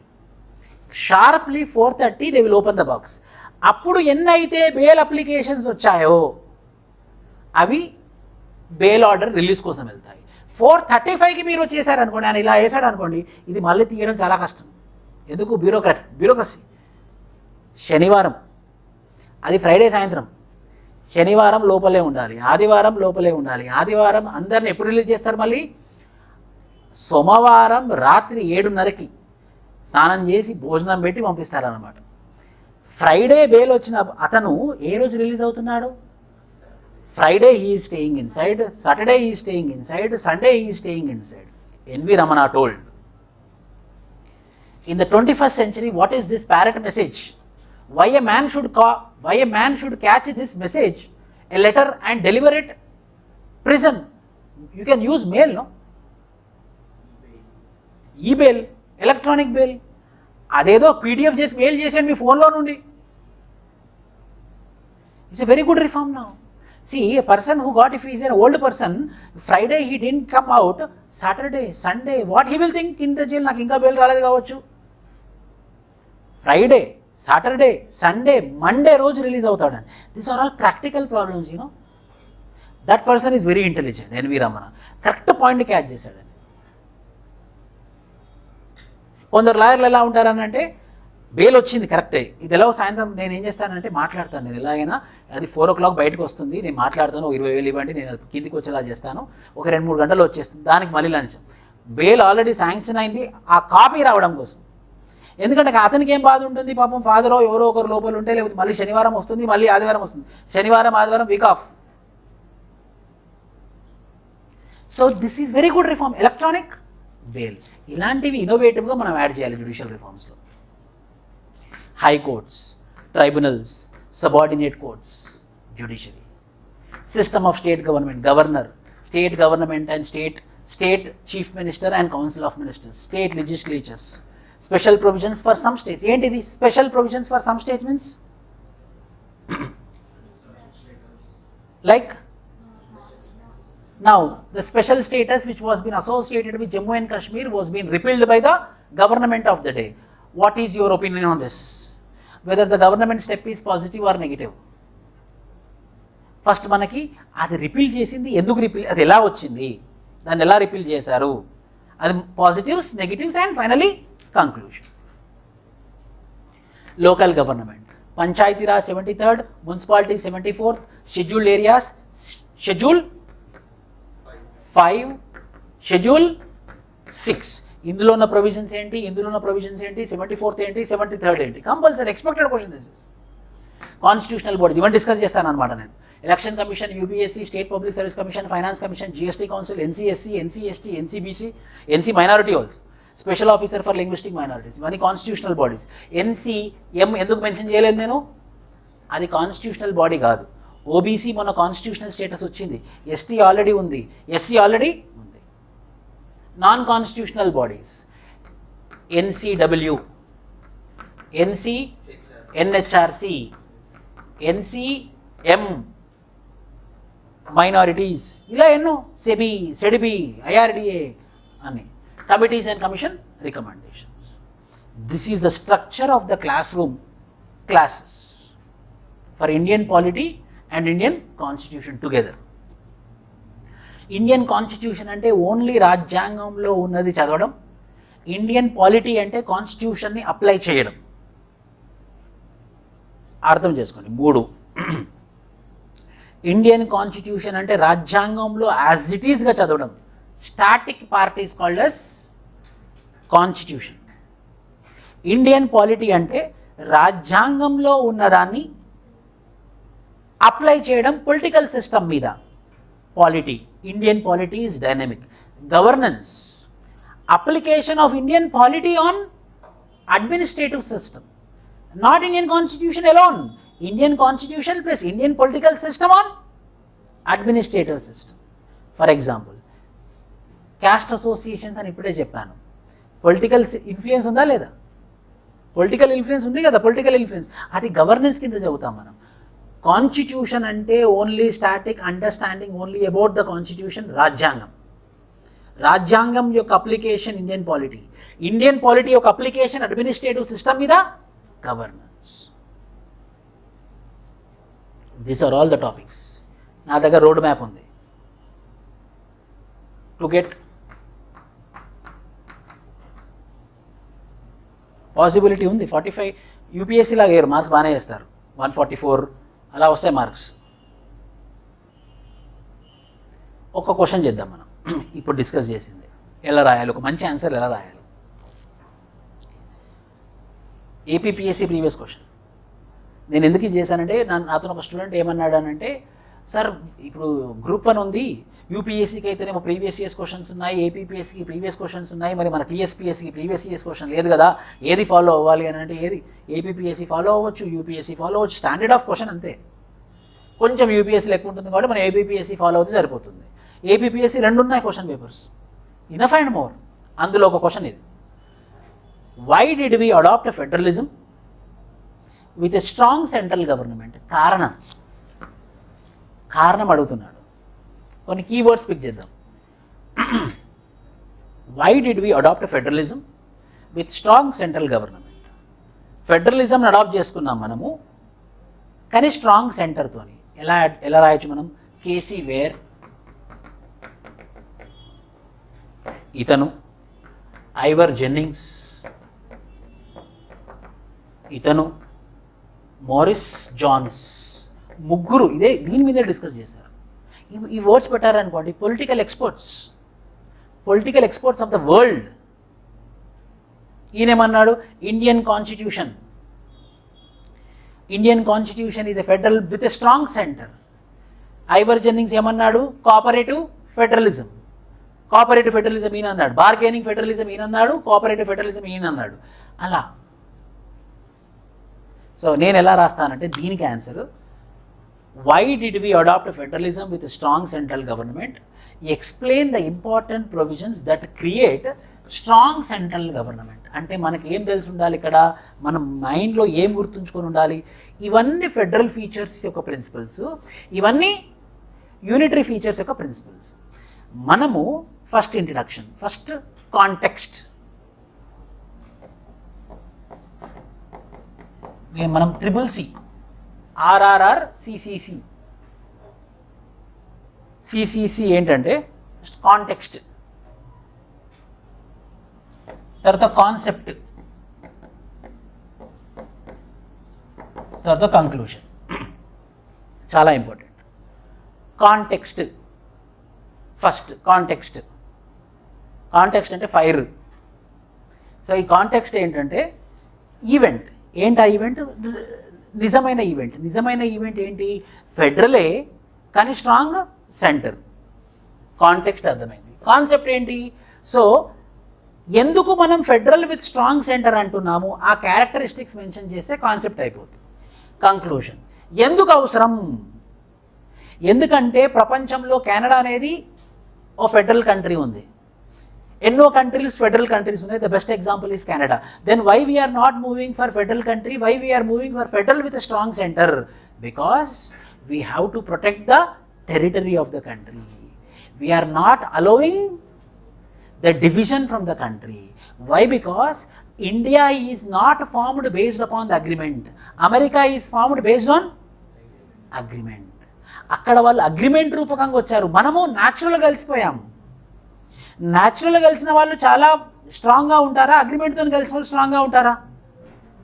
న్యాచురల్గా కలిసిన వాళ్ళు చాలా స్ట్రాంగ్గా ఉంటారా, అగ్రిమెంట్తో కలిసిన వాళ్ళు చాలా స్ట్రాంగ్గా ఉంటారా? న్యాచురల్గా కలిసిన వాళ్ళు చాలా స్ట్రాంగ్గా ఉంటారు. So we have to follow CCC, context, concept, conclusion. Answer ఏం లేదు. Introduction. Indian constitution is a federal country but with unitary features. This has been already explained by K.C. Ware, Ivor Jennings, Maurice Opler. Second paragraph. The features of the strong center are. Third paragraph. The features of federal features are. Explain chesam. Fourth paragraph lo ఏమని mention చేస్తామంటే, yes, the country is not formed based upon agreement same as America, but it is been formed by an understanding. Hence, in order to protect the integrity of the country, we need to have a strong center. If not, there is a chance of division of the country. In order to stop the division of the country, we are moving for strong center. Full stop. దాన్ని మనం ఎలా రాస్తున్నాం అన్నది important. దీనికి ఆన్సర్కి introduction వీళ్ళ పేర్లు వాడతాం. బాడీలో అసలుకి స్ట్రాంగ్ సెంటర్లో ఉన్నటువంటి ఫీచర్స్ ఏంటి, ఫెడరల్ ఫీచర్స్లో ఉన్నటువంటి ఫీచర్స్ ఏంటి. ఫోర్త్లో అవును మనకి strong centre with federal features కావాలి, ఎందుకనంటే first territorial protection is very important. అందుకు మనకి strong centre, single citizenship, supremacy of the constitution, independent judiciary, ఇవన్నీ అవసరం. ఒక ఎగ్జాంపుల్ మెన్షన్ చేయొచ్చు. ఏంటా ఎగ్జాంపుల్? ఇప్పటి వరకు స్ట్రాంగ్ సెంటర్ లేకుంటే ఖలిస్తాన్ డివిజన్ అయిపోయేది. స్ట్రాంగ్ సెంటర్ లేకుంటే గ్రేటర్ నాగాలాండ్ డివైడ్ అయిపోయేది. స్ట్రాంగ్ సెంటర్ లేకుంటే ఇప్పుడు ద్రవిడ నాడు 1960sలోనే డివైడ్ అయిపోయేది. ఈరోజు కంట్రీ ఏకతాటిగా ఉంది అంటే దానికి కారణం ఎవరు? Strong centre. Hence it is advisable to have federal features but with unitary bias. ఆ ఎగ్జాంపుల్స్తో ప్రూవ్ చేయలేదు అనుకోండి, నువ్వు ఏదో ఊరికే చెప్పినట్టు అవుతుంది. ఎగ్జాంపుల్ సాక్ష్యం చెప్తున్నాం, మనం ఖలిస్తాన్ సాక్ష్యం చెప్తున్నాం, గ్రేటర్ నాగాలాండ్. మన ద్రవిడ నాడు 1965 there was a very big movement called as Dravida Nadu for a separate country called as Dravida Nadu. The movement is called as Dravida Nadu movement and the country called as Dravida Nadu, conducting of the 4 states of South India. So ప్రతి యూనిట్కి మనం question and answers కూడా discuss చేద్దాం. And current affairs of complete Indian polity. ఇప్పుడు నేను application current affairs అంటే ఏదో current affairs magazine తీసుకొని చదవడం కాదు, అది wrong. This I'm telling with my experience of 15 years. Current affairs చదివానా దెన్ 100% వేస్ట్ ఆఫ్ చదువు. కరెంట్ అఫైర్స్ని అప్లై చేయాలి. Current affairs is for application, current affairs is not for reading. ఎప్పుడైతే నువ్వు కరెంట్ అఫైర్స్ ఒక పాయింట్ చదువుతున్నావో, ఫర్ ఎగ్జాంపుల్ ఏంటి news జరిగింది చెప్పండి నాకు, నిన్న మొన్న ఏం చదివారు? Tell me one news. Very good.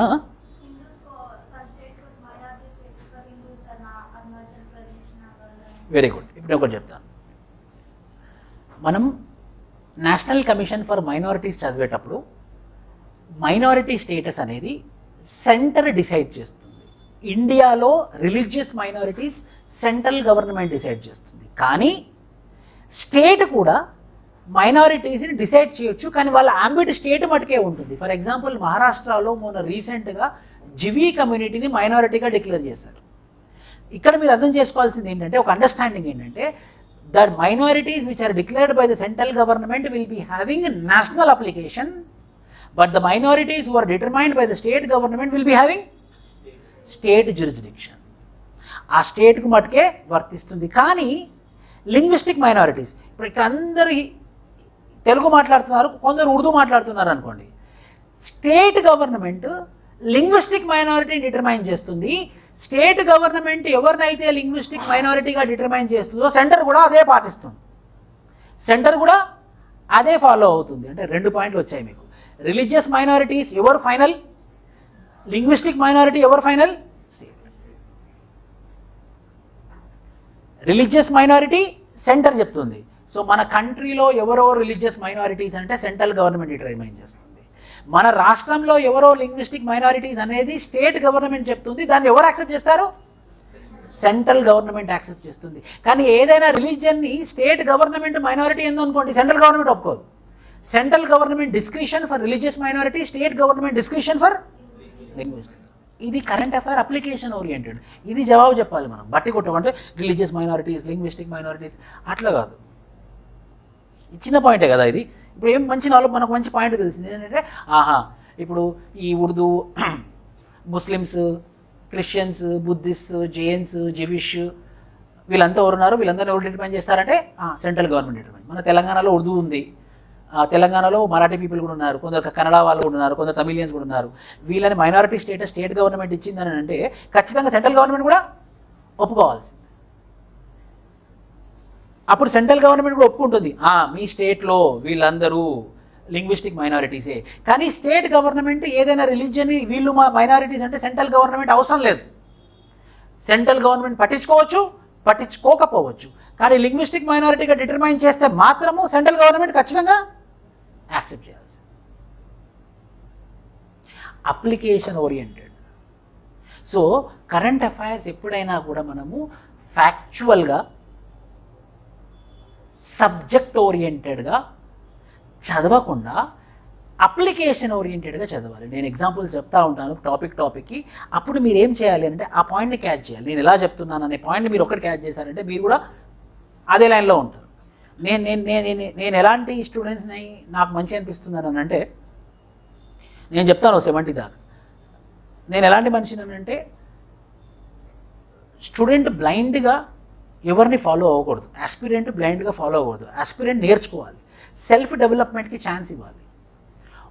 ఈయన లింగ్విస్టిక్ మైనారిటీస్ గురించి చెప్పాడు, ఈయన రిలీజియస్ మైనారిటీస్ గురించి చెప్పాడు, నేను చెప్పేశానా? మీరు ఇంటికి వెళ్ళిన తర్వాత ఈ లింగ్విస్టిక్ మైనారిటీ ఏ ఆర్టికల్ కింద వస్తుంది, నేను చెప్పలేదు అది. లింగ్విస్టిక్ మైనారిటీ ఏ ఆర్టికల్ కింద వస్తుంది, ఈ రిలీజియస్ మైనారిటీ ఏ ఆర్టికల్ కింద వస్తుంది, అసలు ఎవరో రిలీజియస్ మైనారిటీస్ ఉన్నారు మన స్టేట్లో, ఎవరెవరు లింగ్విస్టిక్ మైనారిటీస్ ఉంటారా, రిలీజియస్ మైనారిటీస్ ఉంటారా చెప్పండి? Linguistic minorities. Very good. ఎందుకంటే స్టేట్ యాక్సెప్ట్ చేసింది, సెంటర్ యాక్సెప్ట్ చేస్తుంది. కానీ స్టేట్లో ఉన్న రిలీజియస్ మైనారిటీ సెంటర్ యాక్సెప్ట్ చేయాలని లేదు. సో ఎవరన్నట్టు, ఎవరైతే సెంటర్ ఆల్రెడీ రిలీజియస్ మైనారిటీస్ లాగా డిటర్మైన్ చేసిన వాళ్ళే Buddhist, Jains, Muslims, Christians, Jewish, Parsis, ఇంకా 6. You have to give scope for your own development also. This is what. ఇలా మనం ముందుకు వెళ్తాము. ఇప్పటివరకు ఏమైనా డౌట్లు ఉంటే నన్ను అడగొచ్చు. ఇప్పుడు సబ్జెక్ట్. కానీ ఒకటి మెయిన్గా ఇంపార్టెంట్ ఏమవుతుందనంటే కన్సిస్టెన్సీ. నేనైనా సరే నేను చేసే నా పనిలో నేను కన్సిస్టెంట్గా ఉంటే నాకు సక్సెస్ వస్తుంది. మీరు చేసే పనిలో మీరు కన్సిస్టెంట్గా ఉంటే ఖచ్చితంగా సక్సెస్ వస్తుంది. ఒకటి. 2, నాకు నేను కమిట్మెంట్ తీసుకున్నాను, మీరు కమిట్మెంట్ తీసుకోవాలి. రెండోది కమిట్మెంట్, కన్సిస్టెన్సీ, కమిట్మెంట్ చాలా చాలా ఇంపార్టెంట్ అవుతుంది. మూడోది జడ్జిమెంటల్ ఉండకూడదు. ఫటాఫట్ we should not make judgements are very dangerous. Judgement చేయాలి కానీ టైం తీసుకోవాలి జడ్జిమెంట్కి. ఒక ఫస్ట్ ఇన్స్టెన్స్లోనో సెకండ్ ఇన్స్టెన్స్ జడ్జిమెంట్స్ అనేది మనం అసలు జడ్జిమెంట్స్ అనేది స్కోప్ ఇవ్వకూడదు. We should not be judgemental. ఈ 3 ఉన్నామంటే automatically we will get success. For example I will tell you, BJP అగ్రెసివ్గా కాశ్మీర్ ఫైల్స్ని ప్రమోట్ చేస్తుంది. మీ TSPSC interview question, BJP government leaving everything promoting Kashmir files. So how you look in to it? చాలా controversial question. చెప్పండి. ఇది చేస్తుందని తెలుసు కదా, చేస్తుందా? చూడండి అంటుందా? మీకెందుకు, మేము చూస్తాం చూడము. వయసు అది ఎలా చూడవచ్చు మనం? ఆలోచన చేయండి, ఎక్స్ప్లోర్. అరవింద్ కేజ్రీవాల్ ఒక మాట అన్నాడు. ఏమన్నాడు అంటే, మీరు చూడండి అంటున్నారు, ట్యాక్స్ సోప్స్ ఇస్తున్నారు అంటే ట్యాక్స్ బెనిఫిట్స్ ఇస్తున్నారు, అదేదో యూట్యూబ్లో అప్లోడ్ చేసేయచ్చు కదా అని అన్నది. కరెక్టే, అది it makes sense. Everything is a sense, everything it makes sense, 100% sense. How you look in to it? నేను టీఎస్పీఎస్సీ మిమ్మల్ని అడిగాను, జవాబు చెప్పండి నాకు. నేను యాస్పిరెంట్ కాదు కాబట్టి నేను నెగిటివ్గా ఆన్సర్ చేశాను, కానీ మీరు చేస్తే నేను ఒప్పుకోను. ఎస్ సార్, వాళ్ళు ఒకప్పుడు Kashmiri pundits, they subjected to genocide, they subjected to atrocities, they were been suffered, they were been marginalized. 100% the movie is a good, why? Because they telecasted about what happened to them. But a complete promotion from the government is unacceptable. But however, we are accepting what is happening, what negative happened to the Kashmiri Pandits. But at the same time, I am against the promotion of the movie by the government officials. Why? Because there is more work need to be done rather than on focusing on the promotion of a movie. నేను ఒప్పుకున్నాను, అందులో content ఒప్పుకున్నాను, కానీ మెథడాలజీని ఒప్పుకోలేదు. Content is good. Content, yes, the genocide happened and we have to accept it and we have to have empathy, sympathy, compassion for them, 100%. At the same time, there are a lot of more things need to be done by the government, so they have to focus on that. Why? Because the movie promotion is a different department. Why? Because it's a private affair. Finally it's a private affair. What you can do, you can give tax benefits, you give tax benefits, done, finished. ఇలా బ్యాలెన్స్గా answer. ఎప్పుడైనా కూడా మీరు మెథడాలజీని criticise చేయాలి కానీ కంటెంట్ని కాదు. Content is correct but methodology is wrong. అదేదైనప్పటికీ కూడా సిటిజన్షిప్ అమెండ్మెంట్ యాక్ట్ అడిగాడు. ఎందుకంటే ఇలాంటి ప్రశ్నలు అడగడానికి ఛాన్సెస్ ఎక్కువ ఉన్నాయి. ఎందుకంటే this TRS government is now against the BJP. So there is a chance that the TSPSC members will become the chairman of the board. అవకాశం ఉంది. సిటిజన్షిప్ అమెండ్మెంట్ యాక్ట్ జరిగింది. ఆ సిటిజన్షిప్ అమెండ్మెంట్ యాక్ట్ 2019 జరిగినప్పుడు దంగల్ జరిగింది. దంగల్ అంటే communal conflicts between Hindus and Muslims. Nearly 100 people died. How you look in to it? ఎందుకు జరిగి ఉంటుంది? దాన్ని మనం ఆపలేక 100 మంది అంటే మామూలు విషయం కాదు కదా. ఒక Delhi capital city of the కంట్రీలో జరిగింది, దాన్ని ఆపలేమా మనం? ఎందుకు జరిగి ఉంటుంది అన్న ప్రశ్నకి, sir, citizenship amendment act content is correct. I'm not criticizing the government. The content is correct. The provisions are good, but how they applied is wrong. ఎందుకంటే దానివల్ల ముస్లిమ్స్లో అప్రిహెన్షన్స్ ఉన్నప్పుడు ఫస్ట్ ముస్లిం కమ్యూనిటీ పీపుల్, ముస్లిం లీడర్స్తోని appeasement జరగాల్సింది. వాళ్ళతో కూర్చొని, వాళ్ళతో మాట్లాడి, వాళ్ళు ఒప్పుకున్న తర్వాతనే లా చేయాల్సిన పరిస్థితి ఉంది. కానీ వాళ్ళతోని ఎలాంటి నెగోషియేషన్ చేయకుండా వీళ్ళు లా ఏదైతే పాస్ చేశారో దానివల్ల communal conflicts జరిగాయి. If not, the content is good. Giving citizenship to the minorities who got persecuted in other countries is a greater thing. No country is daring to give citizenship. అలా కంటెంట్ని ఒప్పుకోవాలి, but the మెథడాలజీని criticise చేయాలి. This is one thing which ఇప్పటి నుంచే మీరు ఇంపైబ్ చేసుకుంటే ఏమవుతుందంటే it will be helpful for your life also, for your interview also. First topic today, historical background. Start. ఇది ఎలా స్టార్ట్ అయింది కథ? Flash back. 1600, 1600 ఒక ఓడ ఎక్కడో బ్రిటిష్లో చాలా డిమాండ్ ఉన్నటువంటి కర్ర. ఈ కర్ర ఎక్కడ దొరుకుతుంది అని అంటే ఇండియాలో దొరుకుతుంది. సో మరి వెళ్ళి ఆ కర్ర తీసుకొని రండి అని క్వీన్ ఎలిజబెత్ ఇండియాకి పంపించింది అనమాట. ఎవరిని? ఒక కంపెనీని. గవర్నమెంట్ అయితే ఇనిషియల్గా గవర్నమెంట్ రావాలంటే చాలా రిసోర్స్, డబ్బుతో కూడుకున్న పని. అదే ఒక ప్రైవేట్ వాళ్ళు వెళ్ళారనుకోండి, వాళ్ళ ఇన్వెస్ట్మెంట్, వాళ్ళ డబ్బులు వాళ్ళే మొత్తం. సక్సెస్ అవుతే డబ్బులు వస్తాయి, లేకపోతే లేదు. తర్వాత మనం వెళ్ళొచ్చు, గవర్నమెంట్ వెళ్ళొచ్చు. So Elizabeth the queen gave the official order for the East India Company of the Britain to enter into India for the sake of trade. In what? Spices. In what? Spices. అది main ఉద్దేశం. మన భాషలో చందనం, శాండిల్వుడ్ కోసం. రియాలిటీలో spices. 1600లో వాళ్ళు వచ్చారు. They came. ఈ చాలా రిసోర్సెస్ ఉన్నాయి, ఫారెస్ట్ రిసోర్సెస్ ఉన్నాయి, స్పైసెస్ రిసోర్సెస్ ఉన్నాయి. A corporate company got established in India. A corporate company, the largest corporate company in the world as of today, in economical calculations, in financial calculations, as of today is East India Company, not Amazon. అంటే అప్పుడు inflation బట్టి చెప్తున్నాను నేను, prices అప్పటి valuation బట్టి చెప్తున్నాను. అప్పటి valuation ఇప్పటికి నేను శాంపుల్ చేస్తే ఆ వాల్యూ శాంపుల్ చేసినప్పుడు దానికి వచ్చిన వాల్యూ ఇప్పుడు ఈ అమెజాన్ కానివ్వండి, ఈ టెస్లా కానివ్వండి, no one can compete with East India Company. The East India Company was a very big corporate company. That corporate company came into India. That is the reason we call it as corporate mercantilism. ఈ East India company ఏదైతే exploitation చేసిందో ఇండియాని ఏమంటామంటే corporate mercantilism. Mercantilism means trade. The trade happened in a corporate form. It's a great thing. But what happened, the trade will happen the trade should happen between the equals, but here the trade did not happen between, the trade happened between unequals. Okaru knowledgeable people, okaru illiterate, okaru ignorant people, okaru are highly intellectual. So what will happen to the trade? The trade will be imbalanced. So when the trade is imbalanced, only one section of people are earning money by exploitation. Whether the people who are getting money, whether they will enjoy the resources or not. ఇప్పుడు trade equals మధ్యలో జరిగితే ఏం పెద్ద benefit ఏమి ఉండదు. కానీ trade అన్ఈక్వల్స్ మధ్యలో జరిగింది అనుకోండి, obviously the people who are on the top they will get more money. The same thing happen to the East India company across the world. In Britain, the people who went to Africa, the people who came to Asia, the people who came to India, these people are on the top with respect to economy and financial terms. So they were been very happy. So they want to exploit the resources. So first వాళ్ళు వచ్చింది మాత్రము prelims point of view economical reasons మాత్రమే, political reasons కోసం కాదు. ఫస్ట్ది economical reasons, economical benefits కోసం.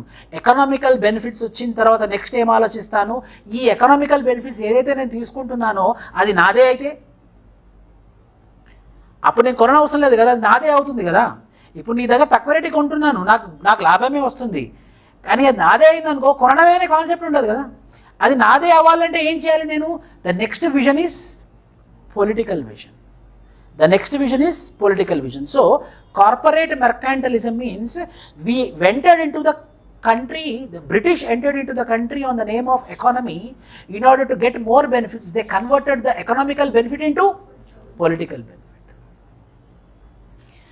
1600 English East India Company came to India with exclusive trade rights. With exclusive trade rights, అంటే నేను మాత్రమే ట్రేడ్ చేయాలి, ఇంకోవర్ కాంపిటీషన్ రాకూడదు. Monopolization. By queen Elizabeth, by charter to trade in India. ఒక charter తీసుకొని ఇలా charter అంటే ఏం లేదు, ఒక పేపర్, ఇలా చేయాలి ఇలా చేయాలి ఇలా చేయాలి అని రాతపూర్వకంగా అగ్రిమెంట్ అనమాట. చార్టర్ అంటే రాతపూర్వకమైనటువంటి agreement.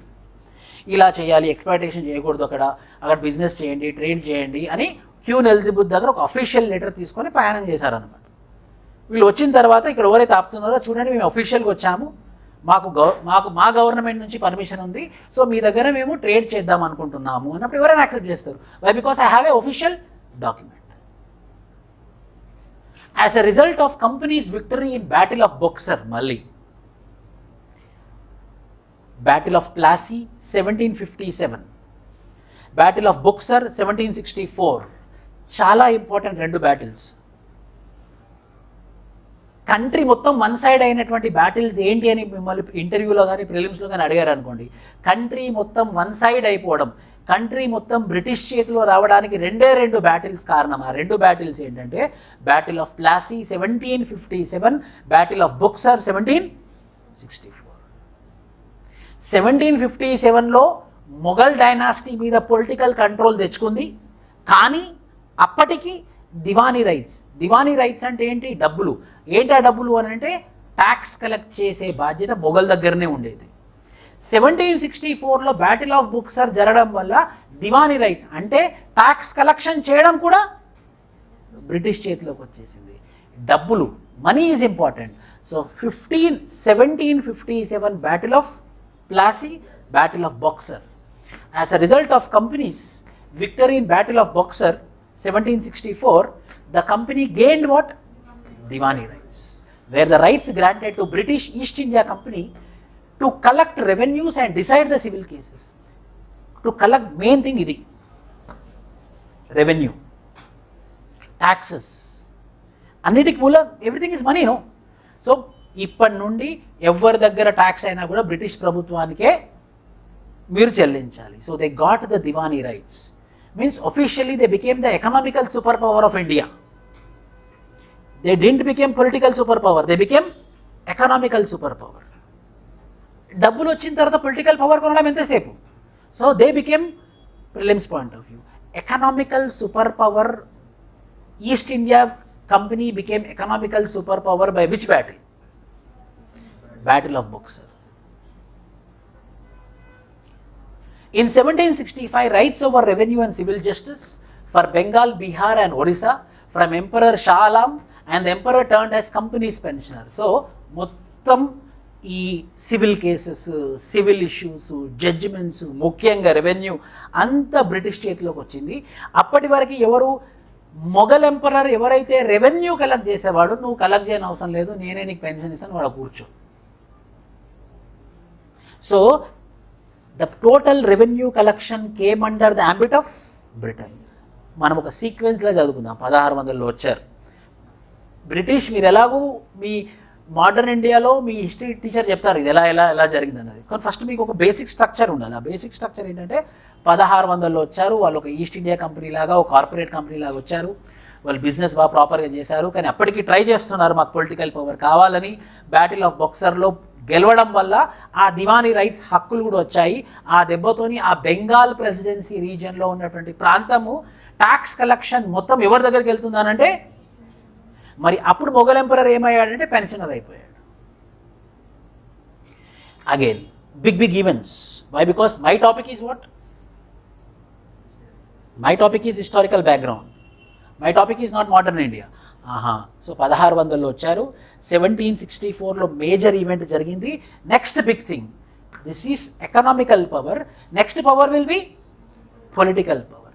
In 1857 the first war of Indian independence broke out, which was called as Sipai Mutiny by British, by which complete consolidation of power, complete political consolidation happened by Sipai Mutiny, and Government of India Act of 1858 told that now onwards the British government is going to take the power on India. మూడు things. 1600లో British వచ్చారు. దానికన్నా ముందు 1849లోనే Pondicherry Portuguese వాళ్ళు వచ్చారు. But leave it. 1600 British people వచ్చారు. 1764 battle of Buxar వల్ల economical super power అయ్యారు. Next ఏంటి? Political super power. Political super power ఎప్పుడు అయ్యారు అని అంటే 1857 సిపాయి మ్యూటినీ అప్పుడు బ్రిటిష్ ప్రభుత్వం సిపాయి మ్యూటినీలో గెలవడం వల్ల బ్రిటిష్ ప్రభుత్వం ఒక కంక్లూజన్కి వచ్చింది. ఏంటి ఆ కంక్లూజన్ అని అంటే, వీళ్ళు నిజంగానే ఎక్స్ప్లాయిటేషన్ చేస్తున్నారు, ఈస్ట్ ఇండియా కంపెనీ నిజంగానే ఎక్స్ప్లాయిటేషన్ చేస్తున్నారు, అందుకే ఇంత పెద్ద మూమెంట్ వచ్చింది. సో ఇక ముందు నుంచి ఈస్ట్ ఇండియా కంపెనీ అనేది ఉండదు. ఇక ముందు ఈస్ట్ ఇండియా కంపెనీ ఉండదు. ఇక ముందు నుంచి బ్రిటిష్ ప్రభుత్వం మేమే డైరెక్ట్గా ఇండియాని అడ్మినిస్టర్ చేస్తాము. That means we directly became part of British. We became directly part of British under 1857 Sipai Mutiny. These are the important events. Battle of Buxar is Battle of Plassey 1757, Battle of Buxar 1764, Sipai Mutiny 1857. ఆ event consequences అన్నమాట. ఆ event consequences. So in 1858 Government of India Act came into existence, and the British government told that now we are going to have a responsible government in India. మేము బాధ్యత తీసుకోబోతున్నాము భారతదేశం మీద. So మీరు డైరెక్ట్గా ఎవరికి answerable అంటే బ్రిటిష్ ప్రభుత్వానికి. ఎలా సార్ అని అంటే, ఇప్పటి వరకు ఎవరైతే గవర్నర్ జనరల్ ఉన్నారో ఆయన పైన ఒక సెక్రటరీ ఆఫ్ స్టేట్ని అపాయింట్ చేస్తాము. ఈయన పని ఏంటంటే, భారతదేశంలో అడ్మినిస్ట్రేషన్ ఎలా జరుగుతుందో ఈ సెక్రటరీ ఆఫ్ స్టేట్ నోటీస్ చేస్తూ ఉంటాడు. ఈ సెక్రటరీ ఆఫ్ స్టేట్ నోటీస్ చేసి మళ్ళీ బ్రిటిష్ పార్లమెంట్కి వెళ్ళి బ్రిటిష్ పార్లమెంట్లో చెప్తాడు అక్కడంతా బాగానే జరుగుతుంది. సో ఇండియాలో బ్రిటిష్ యొక్క రిప్రజెంటేటివ్ ఏజెంట్ ఎవరు? Secretary of state.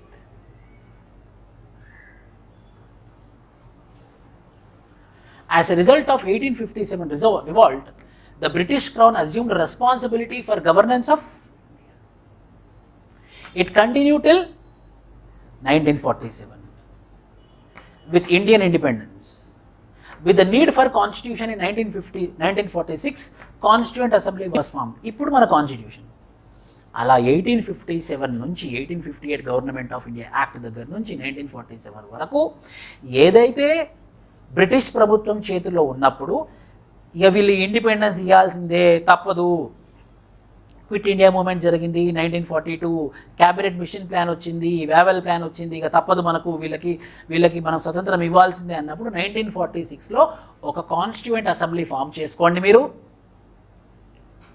ఈ కాన్స్టిట్యూయెంట్ అసెంబ్లీ ఏం చేస్తుందంటే మీ రాజ్యాంగం ఎలా ఉండాలో మీరే డిజైన్ చేసుకోండి అనేది స్టార్ట్ అయింది. So in 1946 constituent assembly was been formed and in January 26, 1950 Indian constitution was legally enforced. During British rule certain events were legal framework for governance and administration. So ila mana constitution form ayindi. నేను మీకు ఇప్పుడు ఒక structure చెప్పాను. Structure ఏంటంటే 1600, 1764, 1858, 1858 to 1947, then 1946 Constituent Assembly, and again January 26, 1950 is the Constitution establishment. కానీ important events జరిగాయి. Important events జరిగాయి. ఏంటా ఇంపార్టెంట్ ఈవెంట్స్ అంటే రెండు. ఒకటి ఈస్ట్ ఇండియా కంపెనీ అడ్మినిస్ట్రేషన్, ఇంకోటి బ్రిటిష్ క్రౌన్ యొక్క అడ్మినిస్ట్రేషన్. కంపెనీ రూల్ 1773 నుండి 1858 వరకు. ఈస్ట్ ఇండియా కంపెనీ ఎకానమీ 1858 నుండి 1947 పొలిటికల్. అంటే ఇక్కడ వరకు ఓన్లీ డబ్బులే,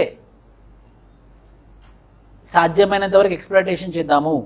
1858 తర్వాత రెస్పాన్సిబుల్ గవర్నమెంట్, అడ్మినిస్ట్రేషన్లో ఇండియన్స్ కూడా తీసుకుంటాము, మాకు ఎక్స్ప్లాయిటేషనే కాదు మీ యొక్క వెల్ఫేర్ కూడా ఇంపార్టెంటే, మేము మీకు రెస్పాన్సిబుల్గా ఉంటాము. రెండు, ఒకటి కంపెనీ రూలు, ఇంకోటి క్రౌన్ రూల్. ఎందుకు 1773 సార్? మొదటి చట్టం ఈస్ట్ ఇండియా కంపెనీ ద్వారా ఫామ్ అయింది, దాని పేరే 1773 రెగ్యులేటింగ్ యాక్ట్. ఇది prelims point of view important. So first regulating act of 1773. Regulation, ఇది చట్టం కాదు, రెగ్యులేషన్. రెగ్యులేషన్ అనే వర్డ్ మీరు చెప్పండి, ఈ పదం మీరు వింటా ఉంటే రెగ్యులేషన్ అనే వర్డ్ పాజిటివ్గా వినపడుతుందా, నెగిటివ్గా వినపడుతుందా? ఆ టర్మ్ రెగ్యులేషన్ అనే వర్డ్, ఆ రెగ్యులేషన్ అనే వర్డ్ మీరు వింటా ఉంటే అది పాజిటివ్గా వినపడుతుందా, నెగిటివ్గా వినపడుతుందా? రెగ్యులేషన్. ఫ్రీడమ్ పాజిటివ్గా వినపడుతుందా, రెగ్యులేషన్ పాజిటివ్గా వినపడుతుందా? ఫ్రీడమ్. రెగ్యులేషన్ అనేది ఇప్పుడు నేను ఇక్కడ బండి పెట్టాలి, చెప్పులు వేసుకొని రావాలి, చెప్పులు లేకుండా రావద్దు, ఇవన్నీ regulation, negative. So regulating act of 1773 అంటే రూల్స్ అండ్ రెగ్యులేషన్స్ తీసుకొస్తున్నారు. ఎవరి మీద? ఇండియన్స్ మీద. It is called as a regulating act, means rules and regulations are made, not law. ఇది చట్టం కాదు. ఇది ఎందుకు చట్టం కాదు అని అంటే వీళ్ళు రెగ్యులేటింగ్ యాక్ట్ అంటే రెగ్యులేషన్స్ చేయడం మొదలు పెడుతున్నారు, ఇలా ఉండాలి, ఇలా ఉండాలి. These are rules and regulations. So first is regulating act of 1773. First step by British government to control and regulate the affairs of English East India company. మొదటిసారి 1773 చట్టం ద్వారా ఒకటి అర్థం చేసుకున్నారు. ఏంటంటే అంటే చూస్తున్నారు 1600 నుంచి 1772 వరకు చూస్తున్నారు. ఏం చూస్తున్నారంటే బ్రిటిష్ వాళ్ళు, జరుగుతుంది business, people are earning money by exploiting Indians, by exploiting Indian resources. కానీ అది ఎలా జరుగుతుందంటే అన్కంట్రోల్డ్.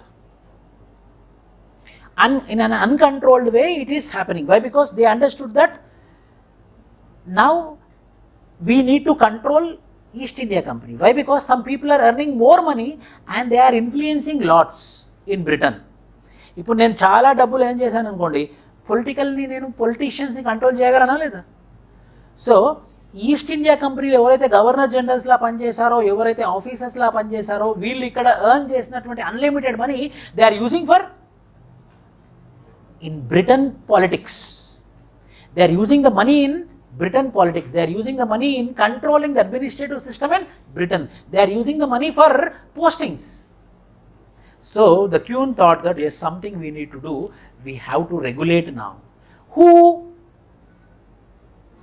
ఈ రెగ్యులేషన్ యాక్ట్ ఎవరికి వర్తిస్తుంది? East India company, EIC. So ఇప్పటి వరకు ఏదైతే ఫ్రీడమ్ని ఎంజాయ్ చేశారో ఈస్ట్ ఇండియా కంపెనీ, ఇప్పటి నుంచి వాళ్ళు మెల్లిమెల్లిగా వాళ్ళ పవర్ని లూజ్ అవుతున్నారు. So the losing of the power of East India company started by which act? Yes, regulating act of 1773. The loosening of power by East India Company on India started by which act?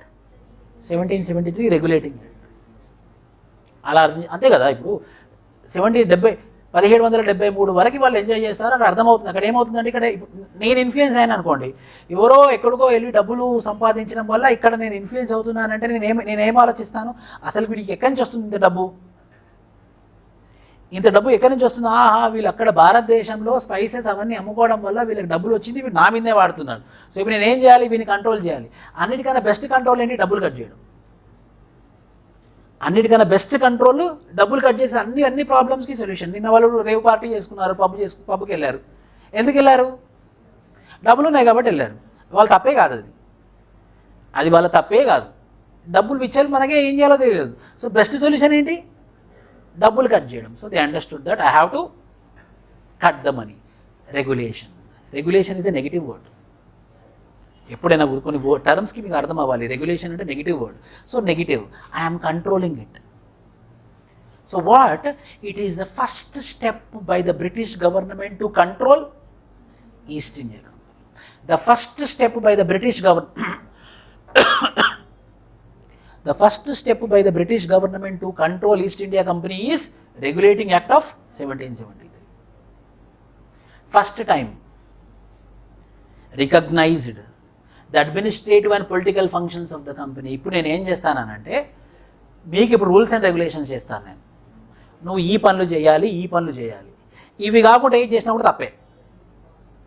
ఆ clarity ఉందని. Parking అంటే ఇక్కడే parking చేయాలి, parking లేదంటే ఎక్కడంటే అక్కడ చేస్తాను నేను. సార్ ఇప్పుడు నేను బండి ఆపాను అనుకోండి, ట్రాఫిక్ వచ్చాడు, ఇక్కడ ఎందుకు బండి పెట్టడం? బోర్డు ఉందా చూపెట్టు, ఇప్పుడే నేను తీసేస్తాను. బోర్డు లేదనుకుంటే rules and regulations will control the man. Thomas Hobbes అనే ఫిలాసఫికల్ థింకర్ అంటాడు. ఏమంటాడనంటే, Thomas Hobbes, HOBBES, man is very happy to follow the rules. Rules లేదనుకోండి, వాడు కంట్రోల్లో ఉండడు. రూల్స్ ఎందుకు అతను నేను ట్రాఫిక్ పోలీస్ వచ్చి అడిగాడు నన్ను, నువ్వు ఇక్కడ బండి పెట్టి అక్కడ చూడు బోర్డు ఏముంది, పార్కింగ్ అని ఉంది. నన్ను అడుగుతావేంటి? పో. Very confident. Why? Because we're following rules. So second ఏం చేశారంటే, వీళ్ళకి ఈ అడ్మినిస్ట్రేటివ్ ఫంక్షన్స్, ఈ పొలిటికల్ ఫంక్షన్స్, ఇవి మాత్రమే నువ్వు చేయాలి. ఒక లీస్ట్ ఇచ్చారన్నమాట. ఇవి అడ్మినిస్ట్రేషన్ పనిలో ఇవి చేయాలి, పొలిటికల్ ఫంక్షన్స్లో ఇవి చేయాలి. So for the first time recognize the administrative and political functions of East India company. So what you understood? So regulating act of 1773 is not for the people of India but for whom?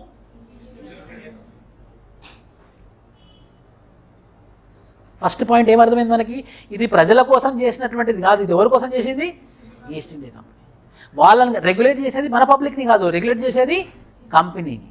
మూడోది, foundation for central administration. ఇప్పుడు start అవుతుంది అనమాట. Enter అయిపోయింది. British government entered through regulations. అంటే దాని అర్థం ఏంటి? ముందు ఇంకా వస్తాను నేను. So the first incidence of entrance of central administration is by regulating act of 1773. So 3 takeaways, అందుకే నేను ఫస్టే పెట్టాను. 3 టేక్అవేస్. ఫస్ట్ టేక్అవే ఏంటి? First point, control. First step towards control and regulation of East India company by the British administration. మొదటి step. రెండో step, recognize the administrative and political functions of East India company so that నీకు ఇష్టం ఉన్నట్టు నువ్వు behave చేయవు. ఎందుకంటే నేనే నీకు నువ్వేం పనులు చేయాలో చెప్తున్నాను. నేనేం పనులు చేయాలో నేను బ్రిటిష్ గవర్నమెంట్, నువ్వేం పనులు చేయాలో నేను చెప్పాను అనుకో, ఆ పనులే నువ్వు చేయాలి. అది కాకుండా వేరే చేస్తే తప్పే. ఏం చేసినా తప్పే. So control. Third, that means slowly the British government is entering into India. The first step, the first foundational step of central administration into India started by regulating Act of 1773. అంత ఇంపార్టెంట్. ఎంత important అమ్మా ఇది? 1947 కన్నా important ఇది. 1947 independence act కన్నా important. ఎందుకు important? వాళ్ళు ఎలా ఎంటర్ అయ్యారో తెలియాలి కదా మనకి. వాళ్ళు ఎలా ఎంటర్ అయ్యారంటే రెగ్యులేటింగ్ యాక్ట్ ఆఫ్ 1770 ద్వారా ఎవరిని కంట్రోల్ చేస్తూ east India company. So regulating act of 1773 is regulating dash public of India, second east India company, third both of them, D, none of this, only East India Company, only East India Company. It is to regulate East India Company. ఏమేమి ఉన్నాయి ఇందులో, ఇవి facts. ఇది important నా దృష్టిలో. ఈ మూడు చాలా ఇంపార్టెంట్, ఈ మూడు మెయిన్ థింగ్స్. ఇవి ఫ్యాక్ట్స్, ఇవి ఎవరైనా గుర్తుంచుకుంటారు. ఏంటి, గవర్నర్ జనరల్ ఆఫ్ బెంగాల్ని ఇప్పుడు ఏమని పిలుస్తున్నాం మనము, గవర్నర్ ఆఫ్ బెంగాల్ని గవర్నర్ జనరల్ ఆఫ్ బెంగాల్ అని పిలుస్తున్నాం. ఓహో, అప్పటి వరకు గవర్నర్ ఆఫ్ బెంగాల్ ఎవరైతే ఉన్నారో ఆయన పేరు మార్చారు.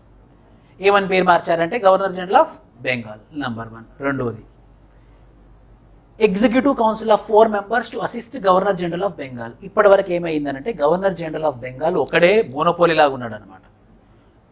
Absolute power corrupts absolutely. When one single power man is there and he super powerful, obviously వాడు మూర్ఖుడు అనుకోండి, మొత్తం అడ్మినిస్ట్రేషన్ ఏమవుతుంది, తొక్కల పాలన అయిపోతుంది. సో రెగ్యులేట్ చేస్తుంది ఎవరు, బ్రిటన్. నేను నీకు ఏం చేస్తానంటే గవర్నర్ జనరల్ ఆఫ్ బెంగాల్, నీ పేరు మార్స్తాను, పండుగ చేసుకో, ఇప్పుడు వరకు ఈ పేరు గవర్నర్ ఆఫ్ బెంగాలే, గవర్నర్ జనరల్ ఆఫ్ బెంగాల్. కానీ నీకు నలుగురు నీ చుట్టూ పెడతాను నేను. నువ్వు ఇప్పటి నుంచి ఎవరు చెప్పినట్టు చేయాలి, ఈ ఎగ్జిక్యూటివ్ కౌన్సిల్ చెప్పినట్టు చేయాలి. ఈ ఎగ్జిక్యూటివ్ కౌన్సిల్ ఎవరు అపాయింట్ చేస్తున్నారు, బ్రిటిష్ ప్రభుత్వం.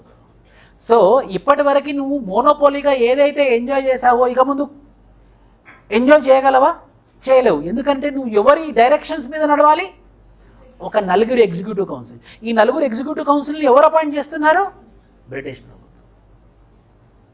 సో వీడియో చేసిన ఫోన్ చేస్తారు, సరే ఏమో చేస్తున్నాడు ఇక్కడ executive council. So whether it is becoming centralised or not. So British ఇలా ఎంటర్ అయిందనమాట బ్రిటిష్ ప్రభుత్వం. ఫస్ట్ గవర్నర్ జనరల్ ఎవరు, Warren Hasting, factual.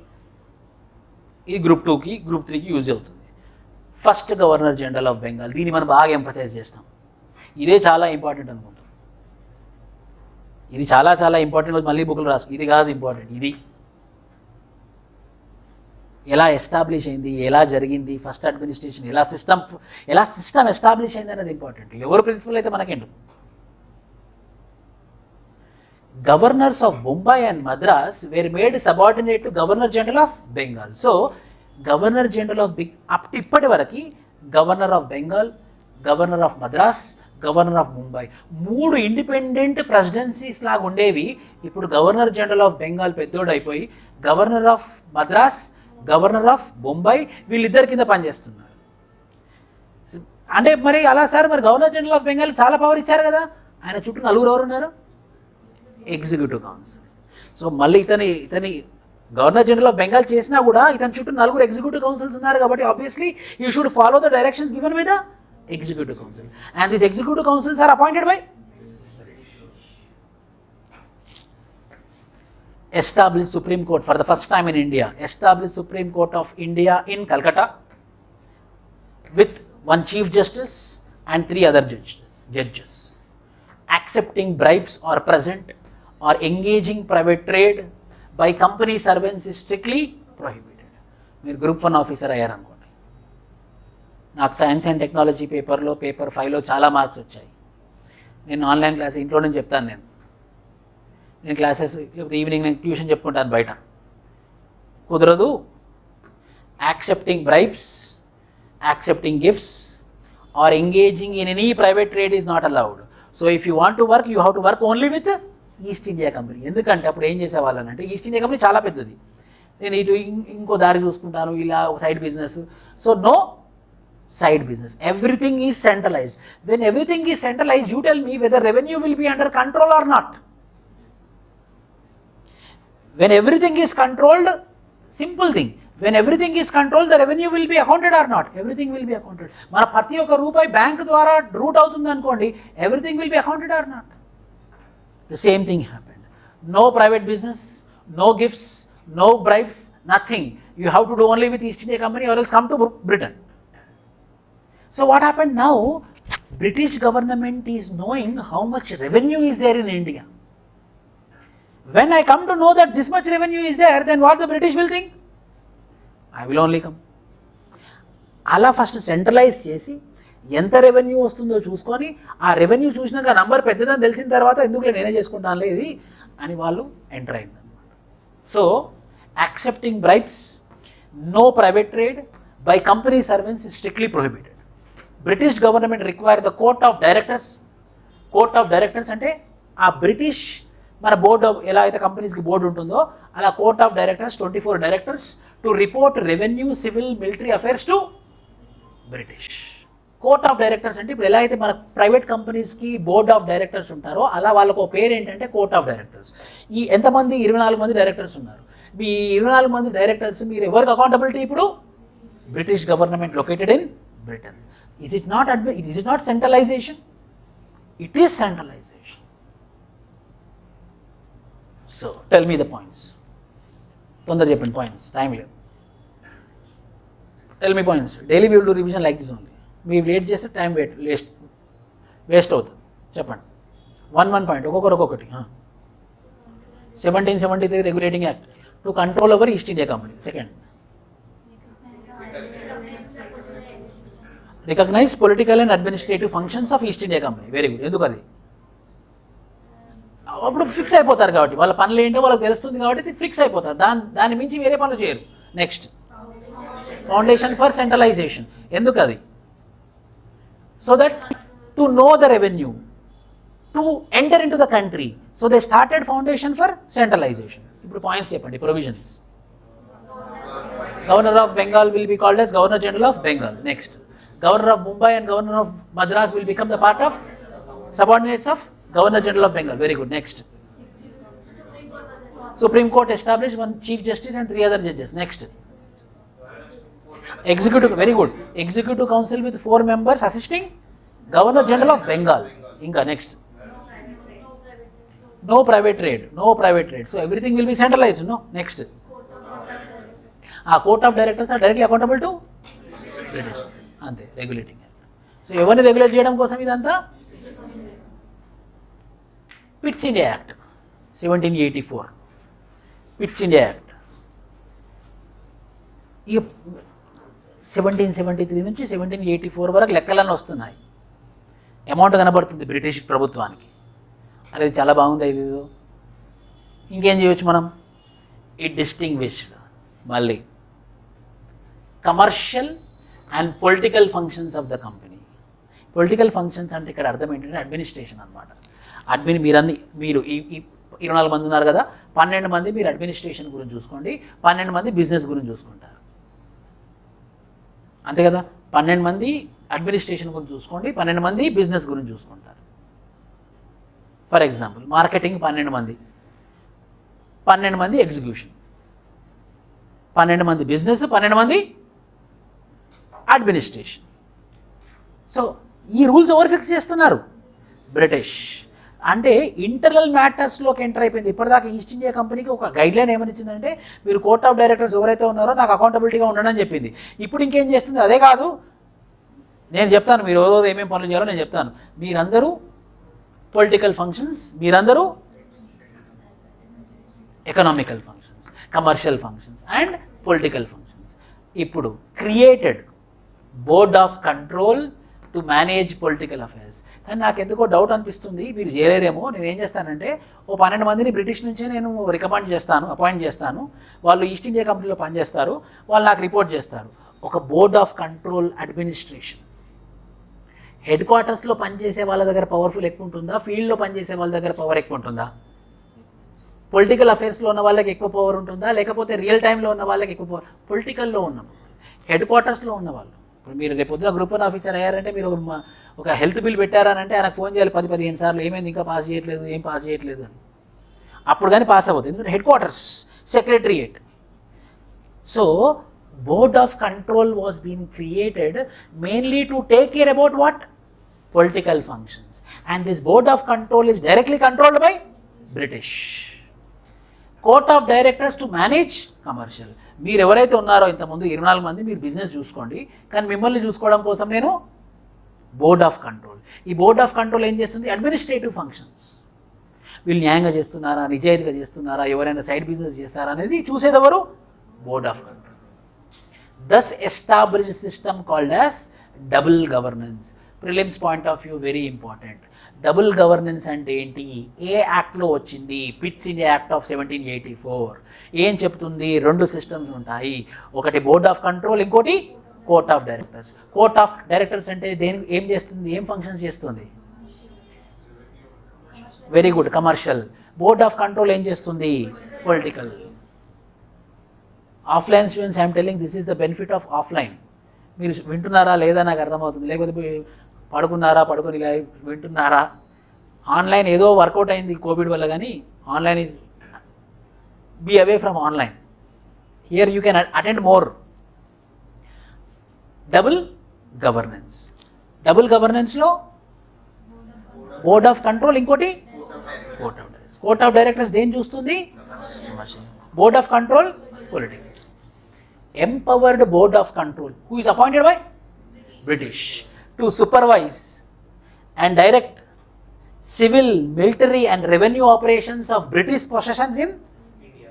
So direct board of control ki, so మా పవర్లు వీళ్ళు అడిగారు అనమాట, కోర్ట్ ఆఫ్ డైరెక్టర్స్. సో ఇప్పటివరకు మేము కోర్ట్ ఆఫ్ డైరెక్టర్స్ ఉన్నాం కదా, మీరు బోర్డ్ ఆఫ్ కంట్రోల్ క్రియేట్ చేశారు కదా, మరి వీళ్ళ పవర్లు ఏంటి సార్ అని అడిగారు. అప్పుడు బ్రిటిష్ ప్రభుత్వం ఏం చెప్పిందంటే, వీళ్ళ పవర్లు ఏంటంటే సూపర్వైజ్ చేయడం, డైరెక్ట్గా సివిల్, మిలిటరీ, రెవెన్యూ ఆపరేషన్స్ మొత్తాన్ని సూపర్వైజ్ చేసేది ఎవరు అని అంటే బోర్డ్ ఆఫ్ కంట్రోల్. అంటే మేమేం చేయాల్సి అంటే మీరు బిజినెస్ చేయాలి, ఎథికల్ బిజినెస్ చేయాలి, మిమ్మల్ని కంట్రోల్ చేసేది ఎవరంటే board of control. So now the business of East India Company is directly under the control of British through board of control. 1773లో స్టార్ట్ చేసింది, 1773 నుంచి 1784 వరకు రెవెన్యూ నోటీస్ చేసింది. సో ఈ రెవెన్యూ మిస్యూజ్ అవుతుంది, ఈ రెవెన్యూ మిస్యూజ్ అవ్వకుండా ఉండాలి అని అంటే ఒక బాడీ ఉండాలి, ఆ బాడీని ఎవరు కంట్రోల్ చేయాలి అని అంటే బ్రిటిష్ కంట్రోల్ చేయాలి.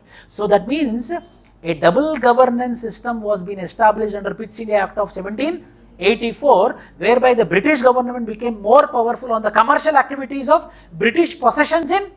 Act also stated that to pursue schemes of conquest and extension of dominion in India. Mainly ఇంకా కొత్త ప్రాంతాలు ఏమైనా తీసుకుంటే, ఇంకా కొత్తగా ఏమైనా మనం అక్వైర్ చేసుకుంటే, కొత్తగా ఎవరితోనైనా బిజినెస్ చేయాలి అనుకుంటే ఎవరు యాక్సెప్ట్ చేయాలి? Board of control. So most important points of pits India act ఎక్కువ గుర్తుంచుకోవద్దు, మోస్ట్ ఇంపార్టెంట్ పాయింట్స్ గుర్తుంచుకోవాలి. Double governance. డబుల్ అంటే రెండు. డబుల్ గవర్నెన్స్లో రెండు ఏంటి? ఒకటి బోర్డ్ ఆఫ్ కంట్రోల్, ఇంకోటి court of directors. Board of control ఏంటి? పొలిటికల్. కోర్ట్ ఆఫ్ డైరెక్టర్స్ ఏంటి? బోర్డ్ ఆఫ్ కంట్రోల్ ఎవరిని కంట్రోల్ చేస్తారు? Civil, military and revenue aspects of British possessions in India, which is already under the control of court of directors. That means indirectly court of directors are under the control of board of control. Point wise గుర్తుంచుకోవాలి. Yes, correct. Different what.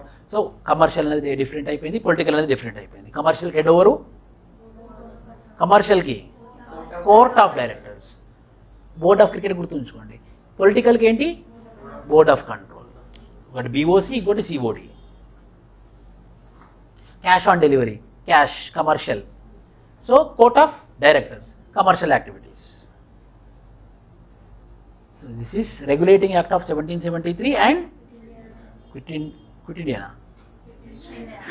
It's in the Act of 1784. Next class we will discuss about Charter Act of 1813, Charter Act of 1833, Charter Act of 1853, Crown Rule, Complete Rule, which is called as Government of India Act of 1858, Indian Councils Act of 1861, 1892, 1892, 1909, Government of India Act of 1919, Simon Commission, Government of India Act of 1935 and Indian Independence Act of 1947. Then some MCQs also we will do. ఇలా చేద్దాం. Next క్లాస్లోనే first unit అయిపోతుంది. మళ్ళీ ఇంకా ఆ constitution ఎలా make అయింది అనేది start చేయొచ్చు. ఎనీ డౌట్స్ అప్పుడు నా? నో నీడ్ టు మొత్తం లక్ష్మీకాంత్ చదువు. లక్ష్మీకాంత్ పాపులర్ అయింది అంతే. అది